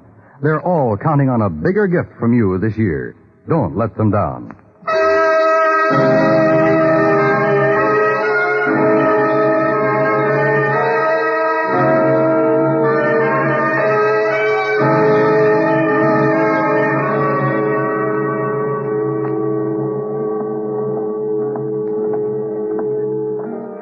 Only one bar girl in the whole place. Yeah. Jean Hillian? Yes, that's right. Police officers, Miss Hillian. I'm Lieutenant Guthrie. This is Sergeant Carger. Oh, you want to see the owner? No, we'd like to talk to you. What in the world for? You know an Earl Bentley? Sure, I know Earl. When was the last time you saw him? Well, it's been pretty nearly a week. He told me he was going out of town. What's the matter? Is Earl in trouble? Did he say where he was going? No, he just said he was going out of town. He never tells me much about what he does. Mm-hmm. Oh, excuse me. Certainly. Good looking. Vodka Collins and a bourbon and water. You never did answer me. Is Earl in trouble? We'd just like to talk to him. Did he say when he was coming back? No, he didn't. He's never gone for more than a week at a time. Does he go out of town often? Oh, about once a month. You know a Carl Lindell? No. No, I don't think so. He's 5'11", dark brown hair, brown eyes. They're from Texas. Oh, yeah, I remember him now. He came in with Earl a couple of times last week. Excuse me. Looks like we better go back and have another talk with Lindell. Nothing like setting up an alibi. I think Lindell leveled with us. Maybe so. Oh, Gene, does Earl own a car? Yeah, a maroon Ford. A sedan? Coupe? Yeah, coupe. Do you know what year it is? It's a 1949, I think. It's pretty new. And where does he work? Well, I don't know for sure. For his father, I think. He must do all right, though. He always seems to have money. What does his father do? He has a restaurant. Earl mentioned it just the other day. Said he was sick and tired of working in a hash house and was going to get into something better. You know where the restaurant is? Over on Washington, the Coffee Cup, 900 block north. I see. Well, thanks, Miss Elliott. What if Earl should come in? Just don't mention our being here. Oh, I won't if you don't want me to. No, we don't want you to. All right. But I still can't understand what you want with Earl.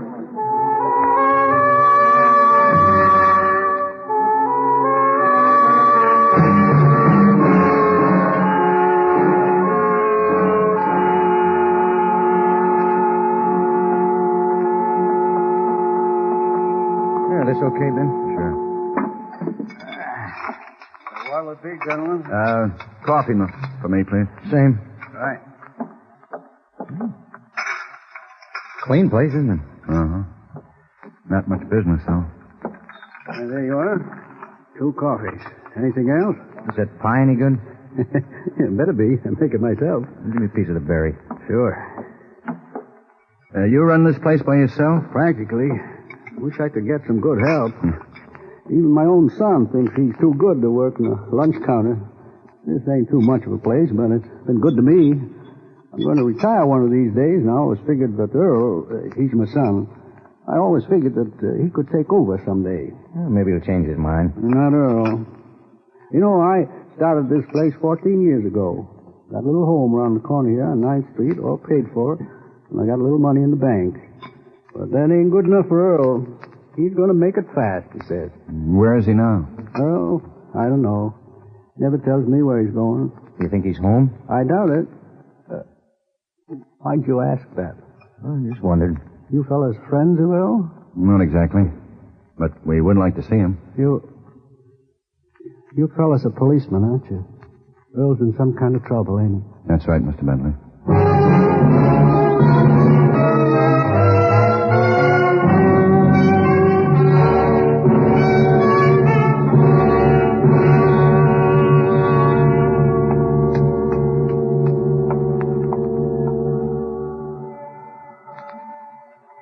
Just a minute. Yeah? Mrs. Bentley? Yeah. Police, Mrs. Bentley. Oh, want to come in? Thank you. Is Earl here? Nope. He left about 2 hours ago. Did he leave in his car? Uh-huh. You know when he'll be back? Nope. Earl don't tell me nothing about what he does. He's in trouble, ain't he? We'd like to talk to him. I knew it. I knew it was bound to happen. How's that? A smart aleck punk. I told his father he was going to get in trouble. Isn't he your boy, too? Nope. He just married his old man last year. How old is Earl? 24. He's old enough to know better. You mind if we have a look around? Nope. But he ain't here. Pete?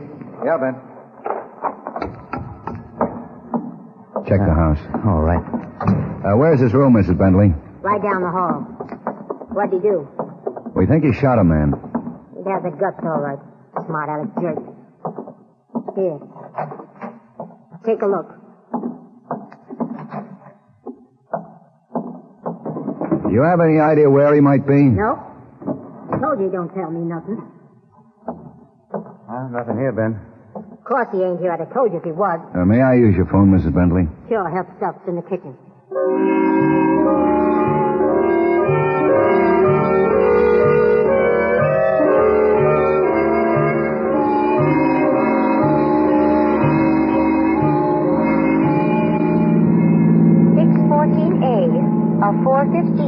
37th and Julia. See the man. Keep the peace. You think you'll come back home, Ben? Sure. Didn't take any clothes. Probably doesn't even know we got Lynn down. T43, 914. Code 5 at 631 Cedar. Pick up. Suspect Earl Bentley, age 24. Male, Caucasian. 5'9", 165 pounds, brown hair. Probably driving 1949 maroon Ford coupe. If he comes back, they'll get him.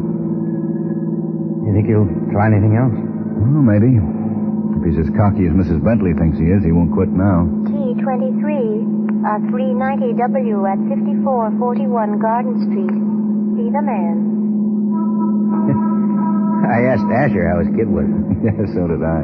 It sure burns Quine up the way Dave was on about his kid. That's one good thing about being single. You never have any trouble like that. You want to go up, Madison? Oh, okay. You ever been around Asher's kid? No. Oh, fine. Yeah, you would go up, Madison. Looks like it just happened. Better stop. Is anyone hurt? No, I don't think so. I'm not anyway. Are you the driver of that car? Yeah, the other car came clean across the double line. Took me in the rear fender. Guy shut down and turned me over. Did he stop? No, I saw him going around the corner, but by the time I got there, well, he was gone. I just now got back here to my car. He must have gone to call you guys. Well, there hasn't been any call on this. Gee, that's All right. units. I'd have called, but All I... units. Huh? Hold it. Vicinity Cedar and Washington. 211 at 1506 Acacia. Hey. A liquor store. That's only a few blocks from here. Suspect resembles Earl Bentley. Male, Caucasian. About 5'9". Let's go, Pete. 165 pounds.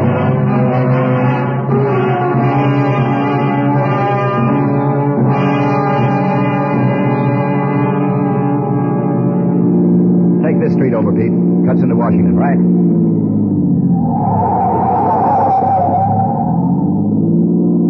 Not much chance of seeing him. Yeah, there he goes, Pete. He couldn't make the light. He turned off. See if you can make it, Pete. Gonna be close, Ben. You see us, Ben? I don't think so. Yeah. Hey, he's not gonna make it.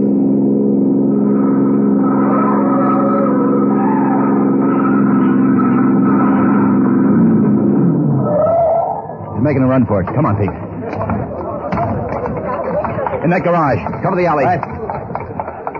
Hey, mister, you a cop? Yeah. Some guy just came running in the garage. He's got a gun. Yeah, I know. Anyone else in there? No. Well, keep on the cover. Don't worry, that guy's crazy.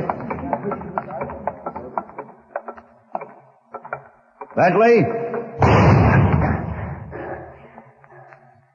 Bentley, Yeah, come on out with your hands up. You can't get away with this. I can try. I'm kidding no matter how you take me in. You okay, Ben? Yeah, Now I got me two cops. Everything. in the paint booth. Yeah, come and get me.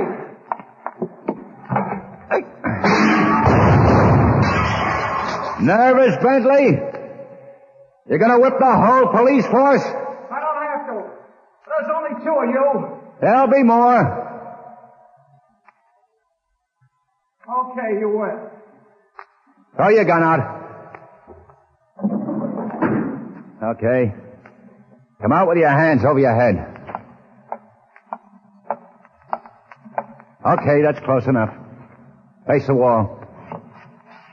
Put your hands in back of you. Sure. Take it easy, Bentley. Okay, Pete, come on in. Well, you That didn't make much sense, Bentley. Get an ambulance, Pete.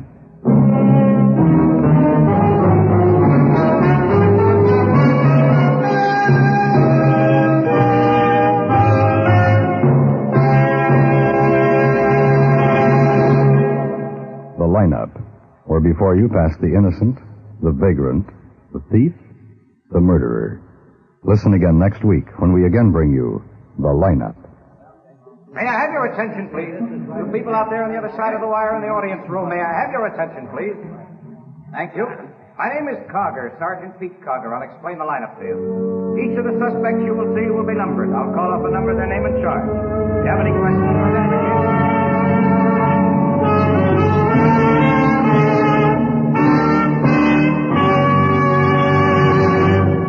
The lineup, starring Bill Johnstone as Lieutenant Guthrie with Jack Moyles as Sergeant Pete Cogger, was written by David M. Light with music by Eddie Dunstetter. Featured in tonight's cast were Peter Leeds, Hy Averback, Virginia Gregg, Howard McNear, Herb Butterfield, Bob Bailey, Sam Edwards, and Jeanette Nolan. The lineup is produced and directed by Jaime Del Valle.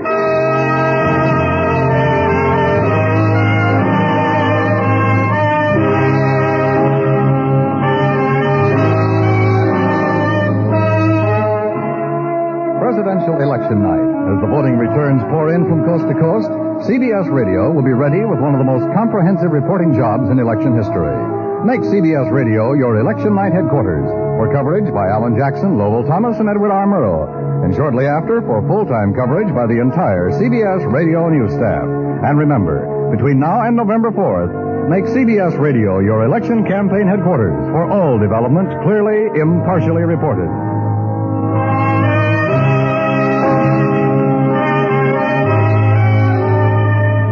Dan Coverly speaking.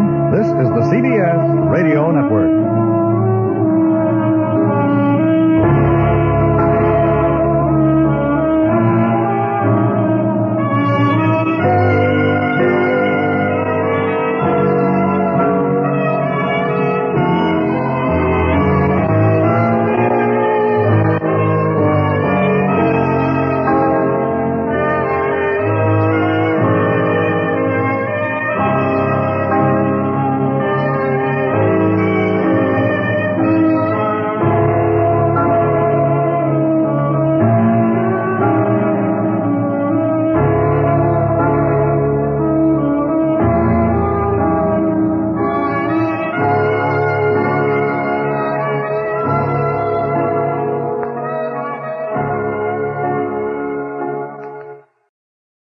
Welcome back. Well, if you're like me and you didn't catch it, the first thing you did after the show was over was rewind back through it to find out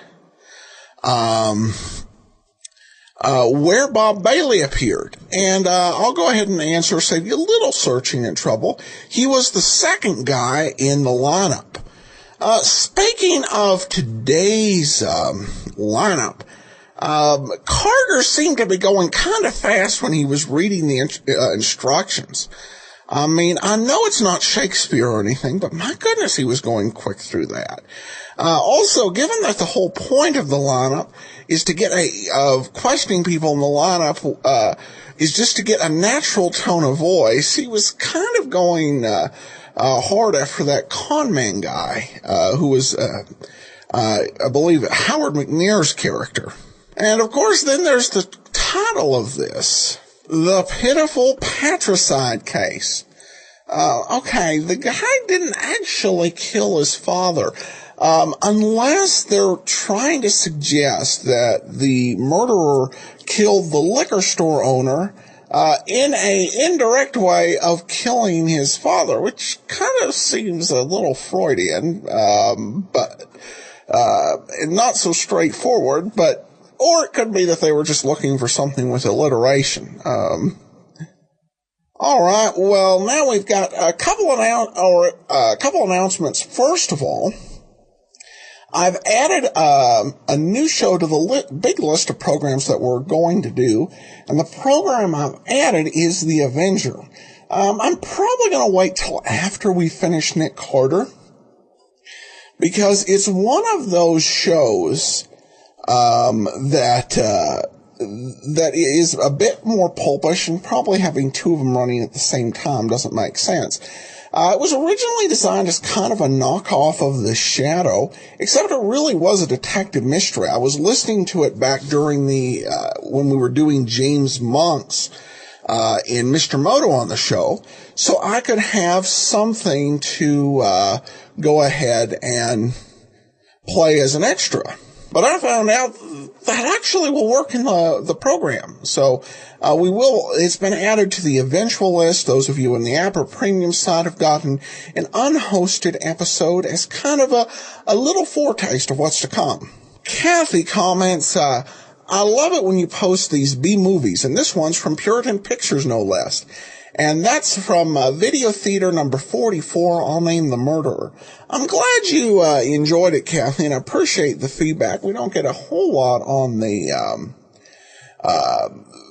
on that particular aspect of the program. I've done, in the last few months, quite a few more television shows, just because the best of the public domain movies, things like DOA and My Favorite Brunette, we've already played. But we're continuing to look for gems that are actually public domain. But expect a mix of B-movies and television programs when applicable. I know we have a couple of episodes of The Adventures of Philip Marlowe TV show that we'll be bringing you when we do that series. And still haven't made up my mind for month of October. I will let you know next Saturday, though, for sure. And then we have a comment from Chris who says, I have to apologize, but I'm a recent convert to this particular podcast. I've long listened to old-time radio, but found this incredible podcast earlier this year. I'm listening to back broadcast and just got to the start of the Mr. Moto series. This is a series I have never heard before. And since I've been listening since I was a wee one, finding anything from the golden age that I've not heard is rare and treasured. Thank you for your continued hard work in bringing all of this wonderful content back to life once more. Well, thanks so much, Chris. And I love notes like this and the comments that we get. It's part of what keeps me loving doing the Tuesday programs, which usually feature shows that are less heard of than things like Johnny Dollar, Nick Carter, and Philip Marlowe, but still pretty interesting and fun to listen to. All right, well, that will do it for now. Join us back here on Monday as we will bring you yours truly, Johnny Dollar. Next Wednesday, we'll have a Johnny Fletcher mystery. And then on Saturday, we'll be back for the lineup. Send your comments to box13 at greatdetectives.net. If you enjoy the show, please rate it on iTunes and follow us on Twitter at Radio Detectives. From Boise, Idaho, this is your host, Adam Graham, signing off.